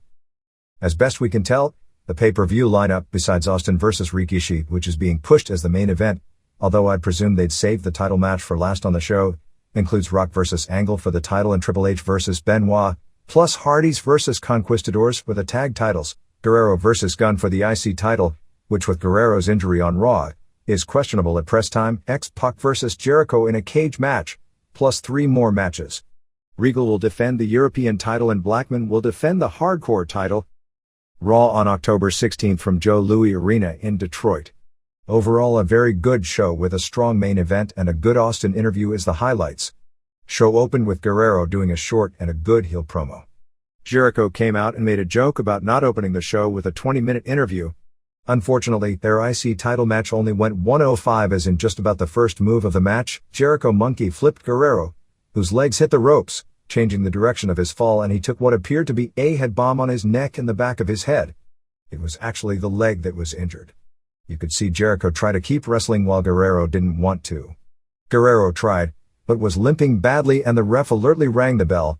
One thing after the Orndorff deal from a few weeks ago is that because it is so open about the nature of wrestling, it is ridiculous if someone may be seriously injured, to risk it and keep it going for the sake of art, and I was real happy that even with Guerrero not knocked out, but there was fear of, say, a torn hamstring, they just called it off. X-Pac attacked Jericho after, and Gunn, wearing a shirt a good 3 sizes too small, made the save.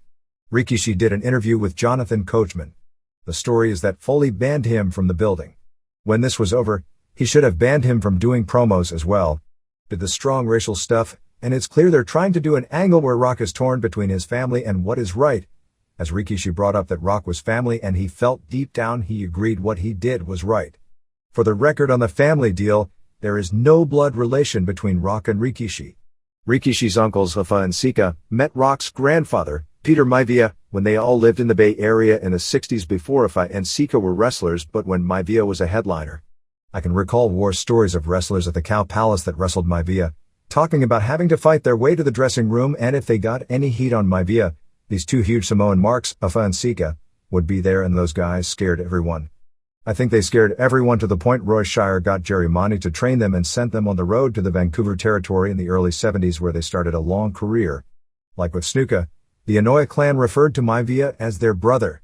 Rikishi's brother is Sam Fatu, who was also Tama, Tonga Kid, and now works as Fatu and even Yokozuna, as well as claiming to have been one of the head shrinkers, although Fatu and the head shrinker role were actually played by Solofa Fatu, Rikishi. Yokozuna is his first cousin, as is Samula Anoa'i, better known as Samu, and his former head shrinker's tag team partner. They showed a clip from Heat where Trish Stratus' clothes were at stake in a strip poker game between the Acolytes and Tanda. They teased she had taken off her top with Bradshaw's eyes bugging out. Acolytes beat Tanda. They did a false finish where Stratus distracted Bradshaw and Albert did his Albert Bomb finisher, but the pin was broken up. Bradshaw then pinned Albert after a clothesline. More stuff with Stephanie, Triple H and Angle. Triple H threatened Angle and Angle smirked basically. Regal won the European title from Snow. Disappointing match as it seemed the two were on different pages. Regal won with the Regal stretch. Triple H beat Kane via DQ. Stephanie wanted to help Triple H but Angle told her Triple H said it was his job to protect her. Benoit was at ringside for the match. Triple H dove over the desk onto Benoit, which was a pretty hot spot. Triple H delivered a pedigree on the floor, but Benoit hit Triple H with a chair for the DQ. After the match, Benoit gave Triple H a rolling German suplex and put him in the crossface. Triple H was tapping like crazy. I've never understood why you'd tap in a non-sanctioned attack, but it probably was the right thing to do for business. Austin did a very good promo about the Rikishi match. Rikishi challenged Austin to come to the parking lot. Austin came and Rikishi tried to run him over with a car and he dove out of the way. Rikishi then drove off. X-Pac challenged Gunn. As Gunn came out, Guerrero, limping badly, hit him with the belt from behind and Gunn rolled down the ramp. X-Pac was pounding him for 36 seconds before Jericho interfered for the DQ. They had a pull-apart ending with Jericho doing a dive over the top on X-Pac. Gunn demanded a match with Guerrero. Conquistadors, actually in this case Uno was Christopher Daniels and Dos was Aaron Aguilera. At last week's tapings in Los Angeles for Heat where we thought it was the Hardys as Conquistadors, I think it was actually Daniels and Mikey Henderson beat Dudley's when Uno pinned Bubba with a schoolboy as he was trying to unmask Dos. Ross kept talking like they were Edge and Christian while Lawler denied it, saying they didn't have the same builds. It's a total reverse psychology deal where Ross is the one who is right and Lawler as the heel is wrong. It wasn't that good of a match and went too long, but the crowd, thinking it was Edge and Christian as well, were into it and Daniels looked good, actually better than Christian, but there was a big difference in work with Aguilera and Edge. To their credit, I didn't even know it wasn't Edge and Christian until doing the show the next day. Venus beat Road Dogg with a low blow and inside cradle. Naked Midian did a run-in after Richards. Angle and Stephanie did a promo like they were in early high school drama class. It seemed way too scripted and not like either was natural. This led to a hot main event with Angle and ENC over Rock and Hardys. Triple H was backstage watching with an ice pack and rapping on his shoulder to get over the crossface. That was good attention to detail. Jeff Hardy was called by Lawler a whirling dervish. When Owen Hart broke in, Ed Whalen used to always call him that. What the hell is a whirling dervish anyway? Lita did a Hurricane Rana off the top on Christian, but Angle pulled her out of the ring and Stephanie posted her. Jeff did a plancha on Edge while Rock did a rock bottom on Angle, but ref was distracted. Stephanie grabbed Rock's leg to stop him. Jeff went to the top rope but Stephanie hit him with a tire iron, and Angle got the pin after an Olympic slam. Rock used the rock bottom on both Edge and Christian after. When the cameras were off, to send everyone home happy, Jeff did a swanton bomb and Rock did a people's elbow on ENC, and then Rock also beat up Angle. SmackDown taped on October 17th at Gund Arena in Cleveland. Los Conquistadors won the Battle Royal over RTC 2 Cool, Acolytes, Tanda, Dudleys and Lowdown to get the title shot on the pay-per-view against Hardys by throwing out Dudleys. Dudley should have won but the ref missed one of the Conquistadors being thrown out. Blackman beat Taz in a hardcore title match. Guerrero did a promo. Chyna came out, and then RTC attacked Chyna. Gunn tried to make the save but they laid him out as well while Guerrero was choking Chyna with his crutch. Regal won a three-way over Saturn and Snow to keep the European title with the Regal stretch on Snow. I believe Regal vs. Saturn for the European title will be on the pay-per-view. Rikishi used a sledgehammer to destroy Austin's truck. Austin was doing an interview with Ross when Coachman ran in telling him Rikishi was wrecking his truck. Austin ran out to see his truck all banged up and a car speeding off. As he drove after the car in a ruined truck, Rikishi attacked Ross, as Rikishi had an accomplice in all this. Rikishi decked Ross and was about to hit him with a sledgehammer when Foley made the save. Road Dogg beat Raven. In a very strange sequence, Road Dogg said he was in Detroit and called it Detroit Rock City when they were in Cleveland. If this was WCW, the fact they never taped this over and the fans booed him out of the building and cheered Raven, I'd say he still may have made a mistake.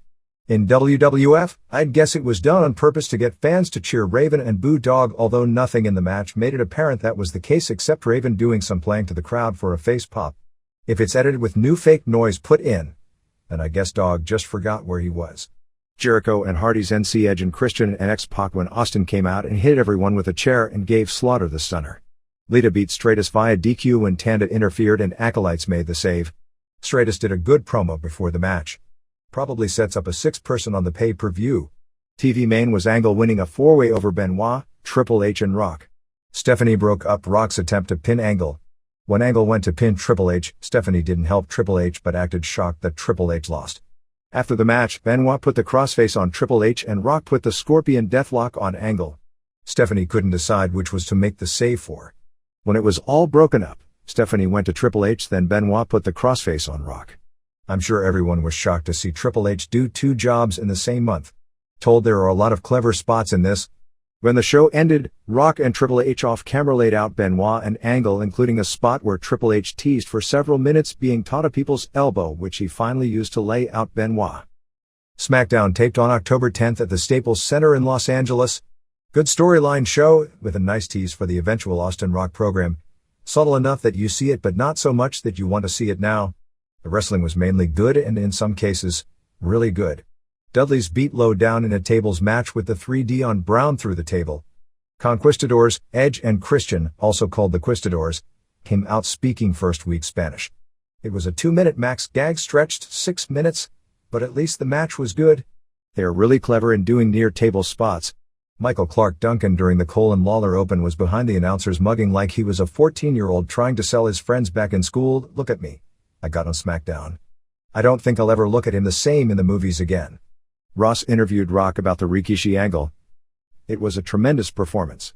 Rock said he was mad at Rikishi, mad that Rikishi thought he would have needed help to get to the top and mad that it somehow tainted his getting to the top, pointing out he'd held the title several times when Austin was around. He got mad at Rikishi using the race card, saying he's been against that all his life, which is ironic since he's right they're trying to make money off an angle exploiting it. He talked about how he'd been on the phone with Austin about the whole thing and they were cool with each other, but the subtleties were there of Rock thinking he'd have made it to the same position if Austin had been around the past year, and Lawler giving the line that there can only be one guy at the top. Guerrero attacked Gunn backstage with a tire iron to the shoulder. The doctor said Gunn had a concussion, there was a punch from behind but still, the main blows were to the back and shoulder, and he was stretchered out. Foley was so mad he ordered Guerrero in a 3-way for the IC belt against X-Pac and Jericho. X-Pac did the X Factor, but Guerrero threw him out of the ring and pinned Jericho himself.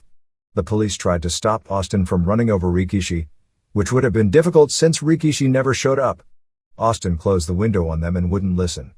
One of the officers said, "Vehicular manslaughter is a capital offense." They were teasing all night he'd go to jail if he ran him over.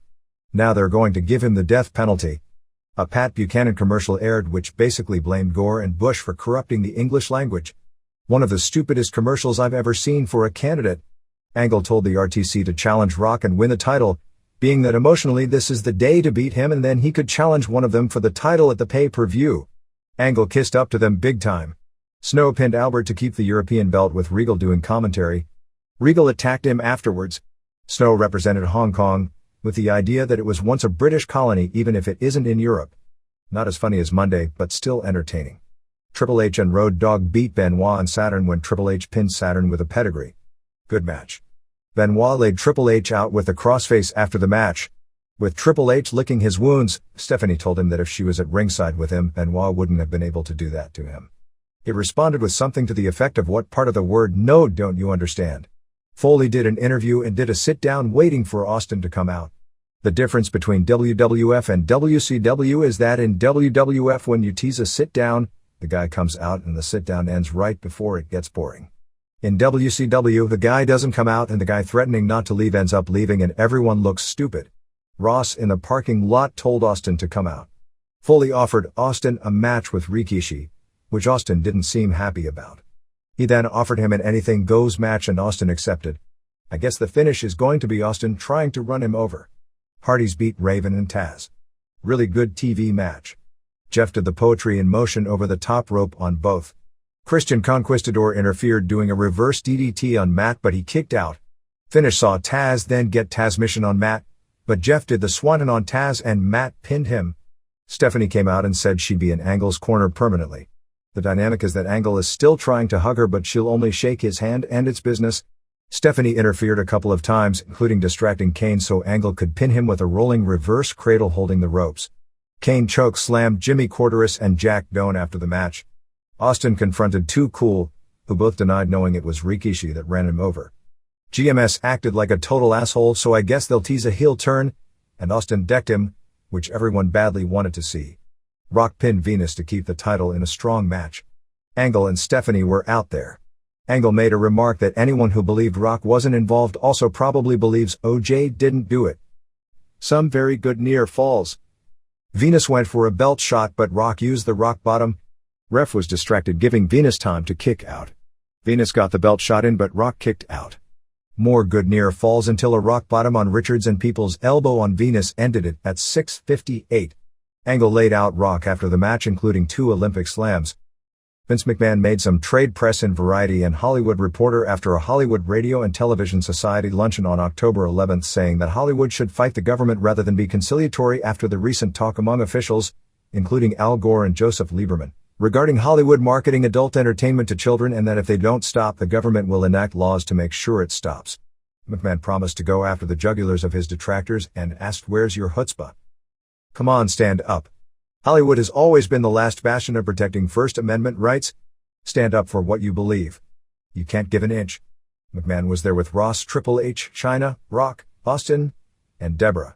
He also talked about buying WCW as a possibility, which would be the first place that I'm aware of that anyone in the WWF publicly indicated they were at least talking about such a thing.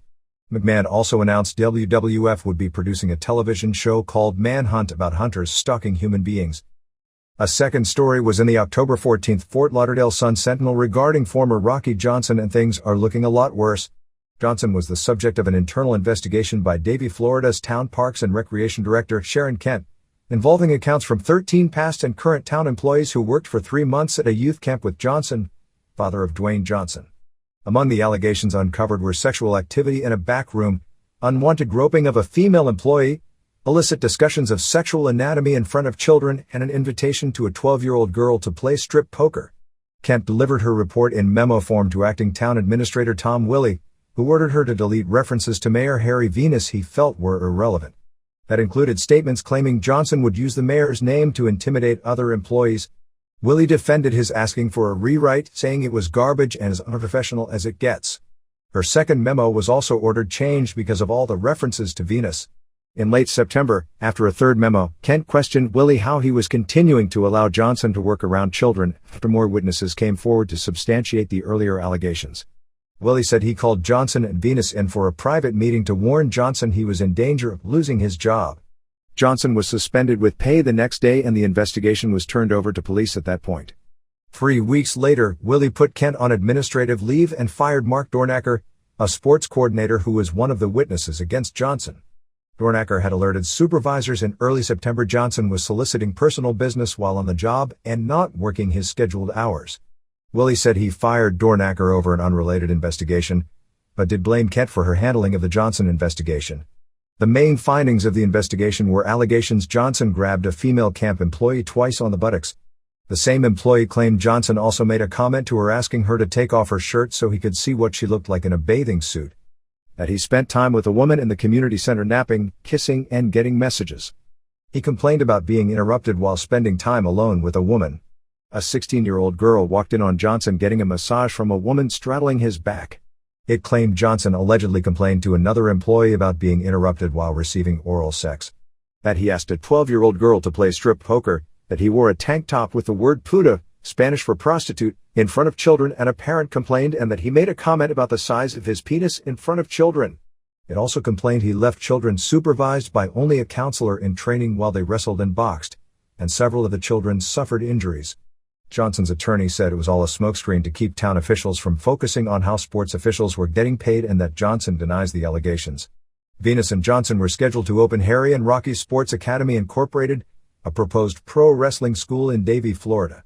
Venus said he's now undecided whether to maintain the idea, saying he'd make the decision after reading the police report. From reading the story, it appears that the big problem was with Willey, who was hired in June, and many longtime city employees that he was trying to get rid of, and in his attempt, they blamed him for trying to cover up for Venus, who got him the job, with the Johnson investigation, because the mayor was tied in. Willey said that Johnson was well liked by the children and parents, but as an older guy, he's one of the good old boys guys, one of the people who still think it's okay to talk to women in a certain way. He categorized Johnson's problems as, although we don't have all the details and apparently this will be done slowly, they are apparently going, or at least there is talk of bringing for the Samoan, Rikishi's uncle, and as a patriarch of a heel Samoan family, kind of like the old Nation of Domination deal. WWF closed television deals in both Russia and Japan this past week. Not sure of who in Japan the deal was with. There are really no plans on the board to do international tours because there is so much money to be made running domestically. The period when WWF did all the overseas tours is when the domestic business wasn't profitable in the 1992-97 era. They run occasional shows in the United Kingdom because they are big money single dates because of the pay-per-view revenue. I suppose it's possible with strong Japanese TV and good business partners to do one Tokyo Dome per year because they can charge high prices and draw such a huge crowd, but nothing is on the books. Stephanie McMahon is now heavily involved in writing the TV shows. Jason Sensation was flown on October 12th into Memphis to start as a heel manager. There is nothing official regarding Michaels wrestling. When Michaels showed up in pretty much physical wrestling shape at TV, it raised a lot of talk. Michaels has already denied any chance of being in something like the Royal Rumble. There has been talk about maybe having him come back for a one-shot retirement match in Houston at Mania, but it is nothing but talk at this point. Some Ross report notes, Rikishi was kept off the house shows to rest his bad knee and not risk him since he needs to be okay for the pay-per-view. Logic would say that Austin vs. Rikishi will be a short match and that Triple H vs. Benoit and Rock vs. Angle will be a long match, but who knows? Farouk needs his knee scoped soon. Big Boss Man will be back in a few weeks. Jim Ross was pulled from appearing on the Regis show for the week of October 23rd to October 27th, but WWF will have guests every morning. China, Triple H, Lita, Angle and Austin respectively. Unintentionally funny line from Lawler last week was when he called Gore and Bush old farts for not debating on SmackDown. Gore is 54, Bush is 52, and Lawler is about to turn 51. Triple H, Mideon and William Regal worked the October 11th UPW show in Santa Ana, California. Regal was scheduled all along to wrestle Samoan Joe. Undertaker was to be a special guest, but due to his impending surgery, they didn't even want him traveling. So they kept Triple H in Southern California for an extra day as a surprise replacement, doing a run-in and giving a pedigree to heel manager Swag Joe. Mideon also did a surprise run-in after Regal's win, kissing him on the lips, probably a tryout for the spot they'll do on WWF shows. Brock Lesnar made his television debut at the OVW tapings on October 11th, in a tag team with Shelton Benjamin beating Sean Casey and Chris Michaels. We'll have more on that probably next week. Ron Waterman, a former UFC fighter, also worked on the TV taping but in a dark match and was said to have looked impressive as well. At the October 13th OVW major show at the Louisville Gardens, they put Lesnar, 2000 NCAA champ, against Collector, 1993 NCAA champ, in what was billed as a shoot fight, with Collector being DQ'd for throwing him over the top rope. Match wasn't said to be very good, but what can you really expect? The David Nelson, the Freakazoid who makes Scott Steiner look underdeveloped, versus Mark Henry match was also a disappointment, with Henry winning after a ref bump low blow finish. Show was built around Big Show versus Leviathan, which ended up with a bunch of heels attacking Show, leading to Leviathan scoring a pin after a body slam. For those keeping track, Show weighed in on October 13th at 463 pounds, down 7. On the sports video chart, WWF had the top 4 with Rock, People's Champ, Tables, Ladders, and Chairs, Eve of Destruction and WWF Divas. ECW held number 5 and number 6, Juggalos had number 10 and XPW had number 15 and number 20. King of the Death Match, and I'm not sure if that's the old IWA tournament with Funk and Cactus or not, was number 13. There were only 2 actual sports in the sport charts, NBA videos at number 9 and number 16. Nora Greenwald, Mona in WCW, debuted in a dark match at the Raw tapings in Detroit against Ivory. UK numbers for October 3rd to 7th saw Raw draw 320,000 viewers, SmackDown 220,000, Livewire 110,000, Metal 90,000, Superstars 90,000 and Nitro 120,000. Raw was the top-rated show on Sky Sports 3, while SmackDown is the second highest-rated show on Sky 1. SmackDown tapings on October 10th at the Staples Center in Los Angeles drew a sellout 13,404, paying $495,745.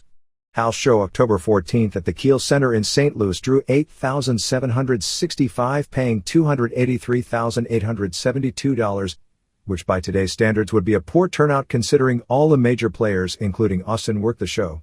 October 15th were Split Crews and Grand Rapids, Michigan drew 6,550 paying $207,301 and Toledo, Ohio drew 6,645 paying $215,580. Raw on October 16th in Detroit sold out the Joe Louis Arena with 15,532 paying $495,594. Arena merchandise for the week was $433,668. Or $8.55 per head, a figure inching upward which is likely attributed to shows with both Austin and Rock in the same building. St. Louis was headlined by Rock and Triple H over Benoit and Angle in one of those billed as a street fight normal matches. Austin also worked the show coming out and then was interrupted by Regal, and Austin stunned Regal. The walk-up in St. Louis was hurt by the baseball game since the Cardinals are in the playoffs, but that there was going to be a game with the Cardinals on this date wasn't even known until about a week earlier, and most wrestling tickets are sold well in advance. Reports from St. Louis were that the crowd heat, particularly in the undercard, was also disappointing, but that may have been due to playing before a less than half house. In Grand Rapids, they went with Triple H over Angle on top. Toledo had a three-way on top with Jericho winning over Benoit and X-Pac. They also did Hardys over Edge and Christian in a tag title match, dropping the TV storyline where Edge and Christian can't get any title shots, which is the whole idea for the Conquistadors, I presume, although that really hasn't been drummed into people's heads as to why. The readers' pages. WWF-WCW deal. Amongst the myriad of problems I have with the potential WWF/WCW deal, this is my biggest one, and it relates to the comments you made on the show October 16th about TBS executives thinking Vince McMahon can deliver them ratings. What a bunch of marks. Do the TBS executives really think Vince McMahon is going to buy the company of his hated rival, Ted Turner, and then work to improve it? If McMahon gets control of WCW, the organization will be finished within 2 years. McMahon will go through the motions of running it as a separate company, trying to improve it, and then say, "Oh, sorry, can't do it. Got to take care of my shareholders," and then shut it down. All the good talent will end up in the WWF. Everyone else will be out of luck. And Vince will have completed the ultimate wrestling screw job on Ted Turner. The more I think about it, the more it makes sense in this way. McMahon isn't buying WCW to save the company. He's willing to take it over to kill WCW dead and get a virtual monopoly on the entire pro wrestling industry in the United States. That's assuming the Justice Department allows him to do this. This is another problem I think that stands in front of the deal, though most people I know think that isn't going to be an issue for whatever reason. Michael Jenkinson, Associate Editor, Edmonton Sun. ECW. I attended the ECW show at the Ritz in Raleigh the night the incident happened with Rob Van Dam landing on the fan. From my vantage point, I couldn't see the landing other than Van Dam did a flip dive into the crowd during the main event of Sabu and Van Dam versus the Dudleys. It was immediately apparent something was wrong. They took it home in a hurry, and it took 15 minutes after the show was over for them to stretcher the fan out. The venue was ill-equipped for an event of this type and drawing power. It was a bar with a stage and balcony around 3 sides. An indie show for 200 fans would have been fine, but not ECW. Before the show even started, I was told ECW wasn't happy with the venue. They haven't been back since. The ringside seats were packed too close together to the point you had to get up and leave the row to let someone else in. All the chairs in the rows were tied together at the legs, I guess to avoid a chair-throwing incident. Due to those conditions, I don't believe the fan in question could have gotten out of the way of the plancha, even if he wanted to. This obviously isn't the first or last time the quality and size of an ECW venue has been called into question. Tim Knoll. Flair. With all the talk about the positive rating and poor attendance for the September 11th Nitro with the return of Ric Flair, there were a couple of things that stood out. First, there is no question it was the return of Flair as to why the rating was up. This speaks volumes for just how great Flair is, as even throughout all the burial attempts by bookers and time off of television, fans still want to see him. With this being said, it's also a very sad statement for WCW. What does it say about the future of the company when the only one who can draw a rating turns 52 in February? The second thing that stood out, and it pains me to say this because I'm one of his biggest fans, as I would urge Flair to not only leave WCW, but unless it's in a non-wrestler capacity, leave wrestling altogether. I feel this way for 2 reasons. The obvious reason is that inside the ring, anything from here on out, like working a program with someone who in the future will be lumped in with Kip Frey, will do nothing but cheapen his legacy.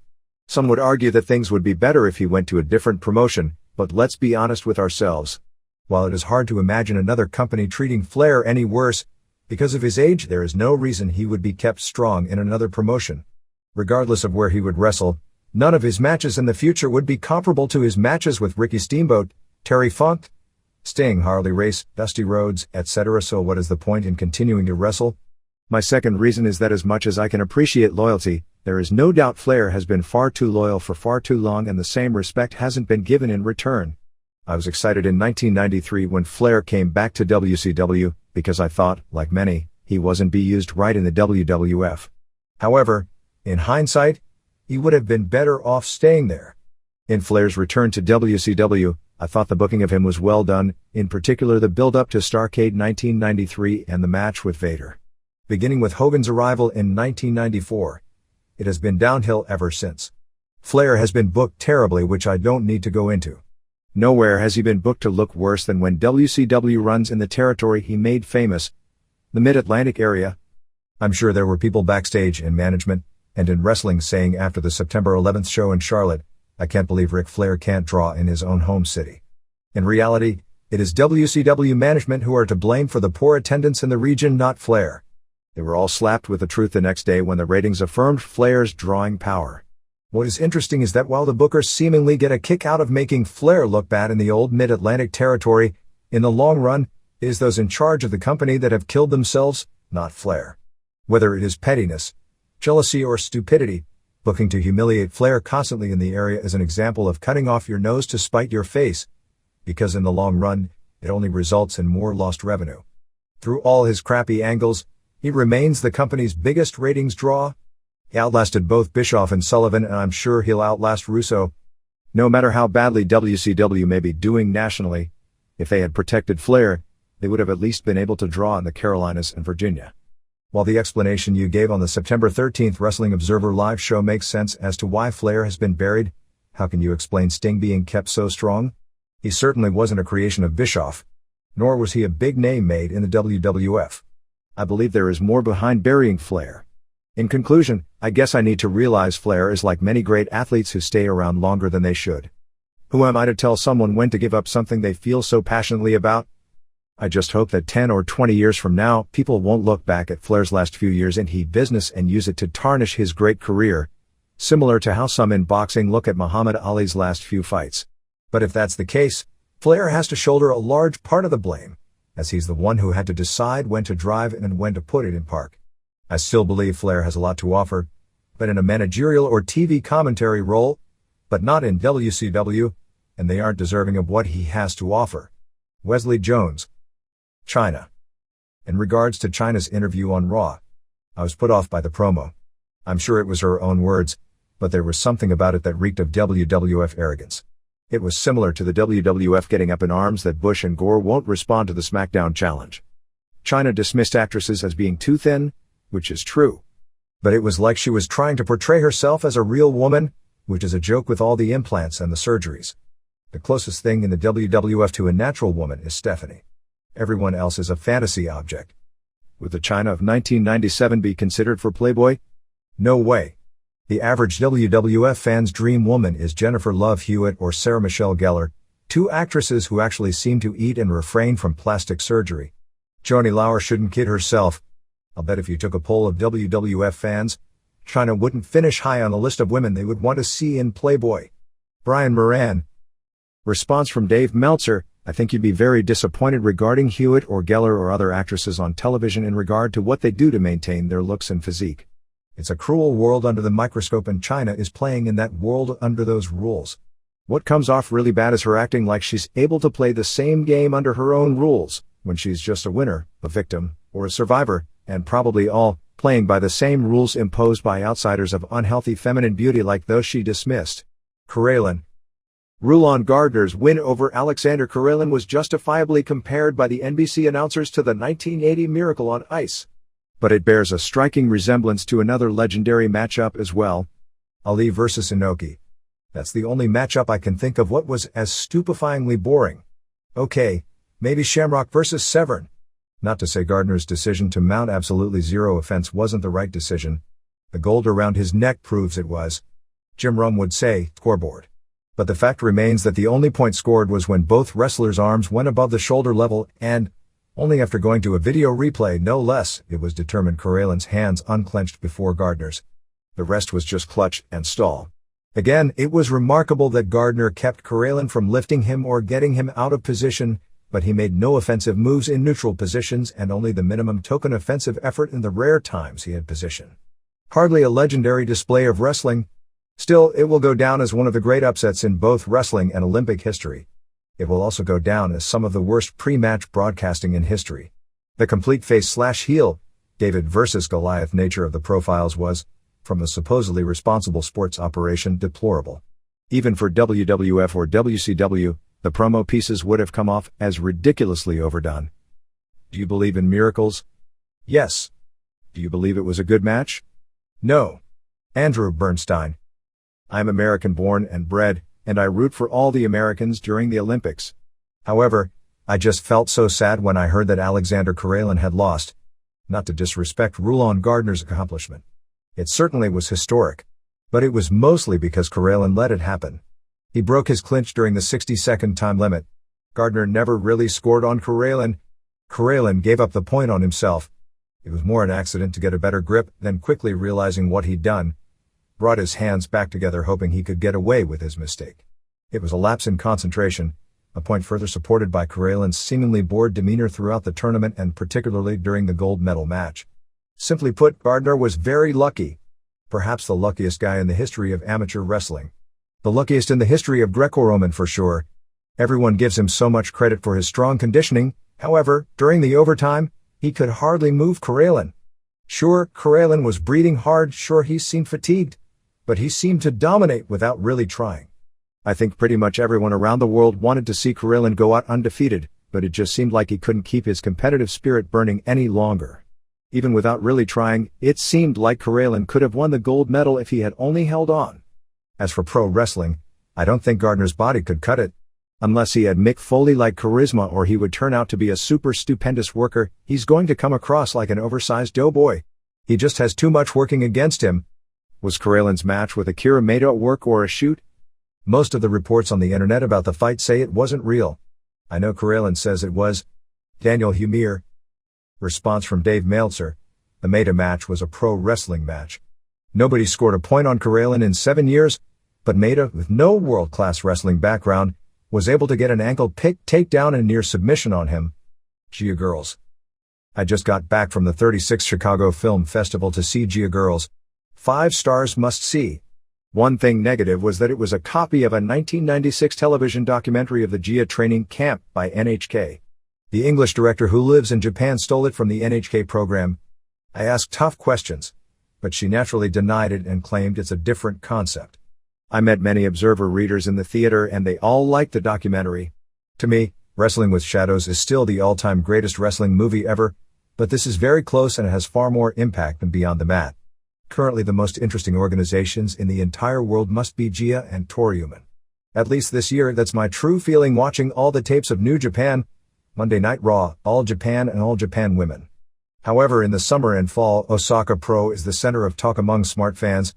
Not just smart fans, but Jushin Liger also realized Osaka Pro is so hot and such an excellent promotion. Delphin's job to Liger at the Tokyo Dome will be just the beginning. Soon, you may see Naohiro Hoshikawa in the New Japan ring. Osaka Pro's TV strategy is different. It's not usually on Samurai TV or Guerra Cable, but it is on Osaka-only broadcast channels. It's difficult to get tapes of the shows if you live in Tokyo, but since the exposure is broadcast in Osaka, it's far more of an impact than cable or satellite TV channels, which aren't really big in Japan yet. Tadashi Tanaka. Angle. I realize that my explanation for Kurt Angle's memory loss is probably wrong.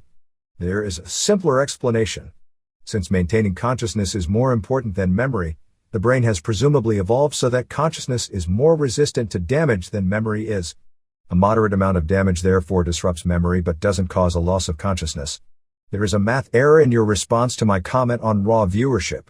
If 75% of the WWF fans watch Raw and 10 million watch Raw, there are 13.33 million fans. Bobby Baum. Response from Dave Meltzer. Raw has topped 10 million viewers in a handful of the most watched overrun periods historically. The show usually draws closer to 7.5 million fans. Race Rich. Bob High asked about the Tommy Rich Harley Race NWA title change in Georgia, which you didn't comment on. I thought I might give my thoughts. Even though nobody ever gave me any reasons for the short swap, it seemed like a good idea at the time.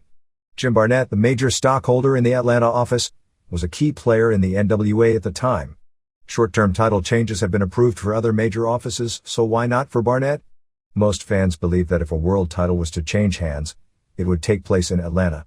Since neither of the Race Rich title changes took place in Atlanta, it gave credence to the possibility that the title could change hands in a smaller arena. Race left the state 1 week after he arrived with the belt, and he could claim one more title win in his ring introductions. Rich was a major star in Georgia at the time.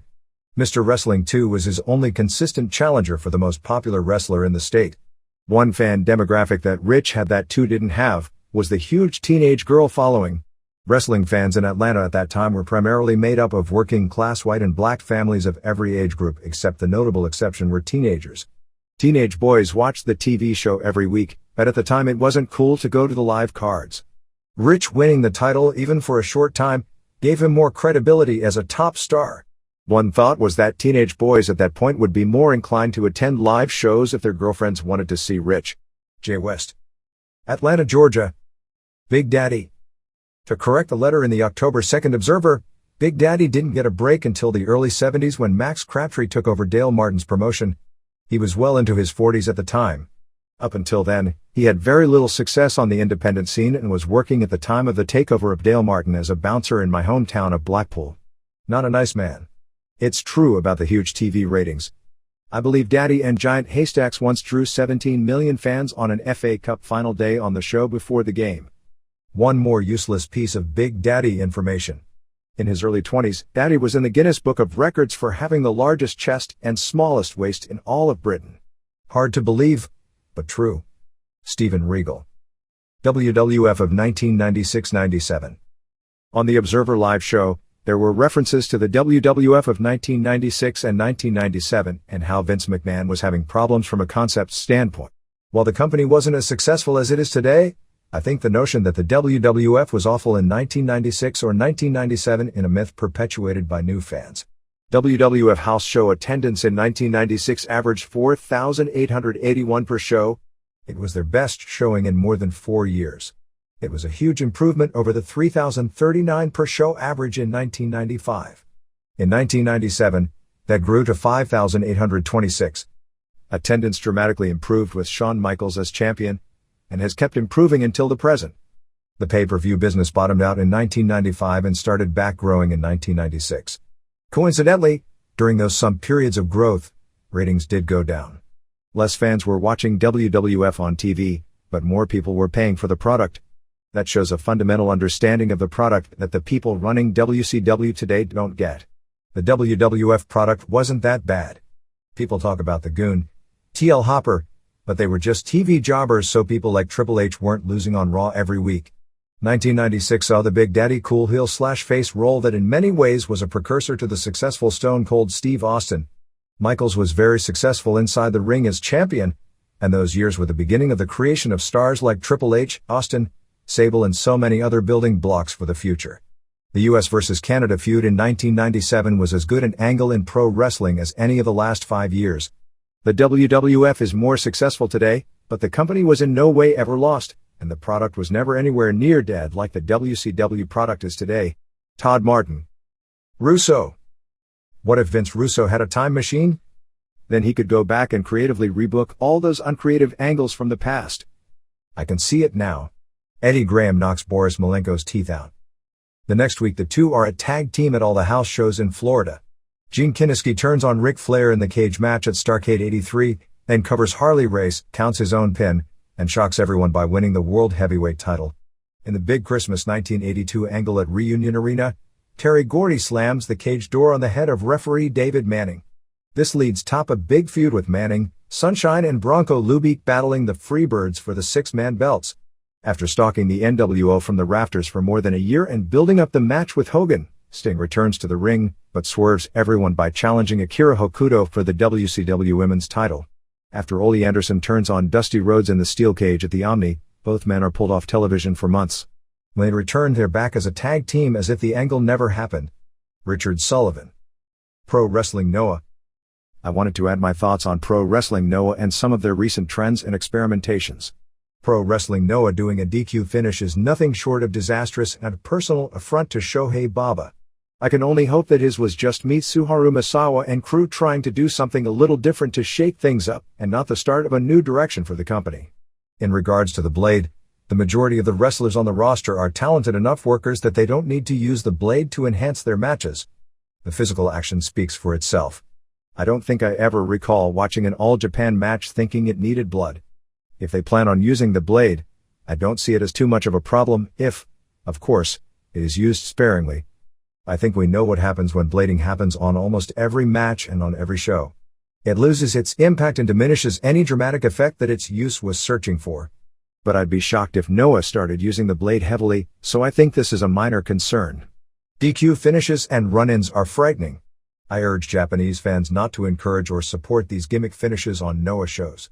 I only favor run-ins after the match has ended, not during the match, which ruins the integrity of the product and cheapens the finishes. I don't have a problem if after Kenta Kobashi pins Jun Akiyama, that the rest of No Fear run in and attack Kobashi.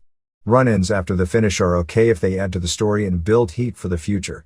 But if Noah starts having run-ins during the matches, this is horrible, as would be DQ finishes. They should almost never be used. I don't want to see the company do another one again. If they are ever going to be used, they must be done so sparingly that they serve a purpose.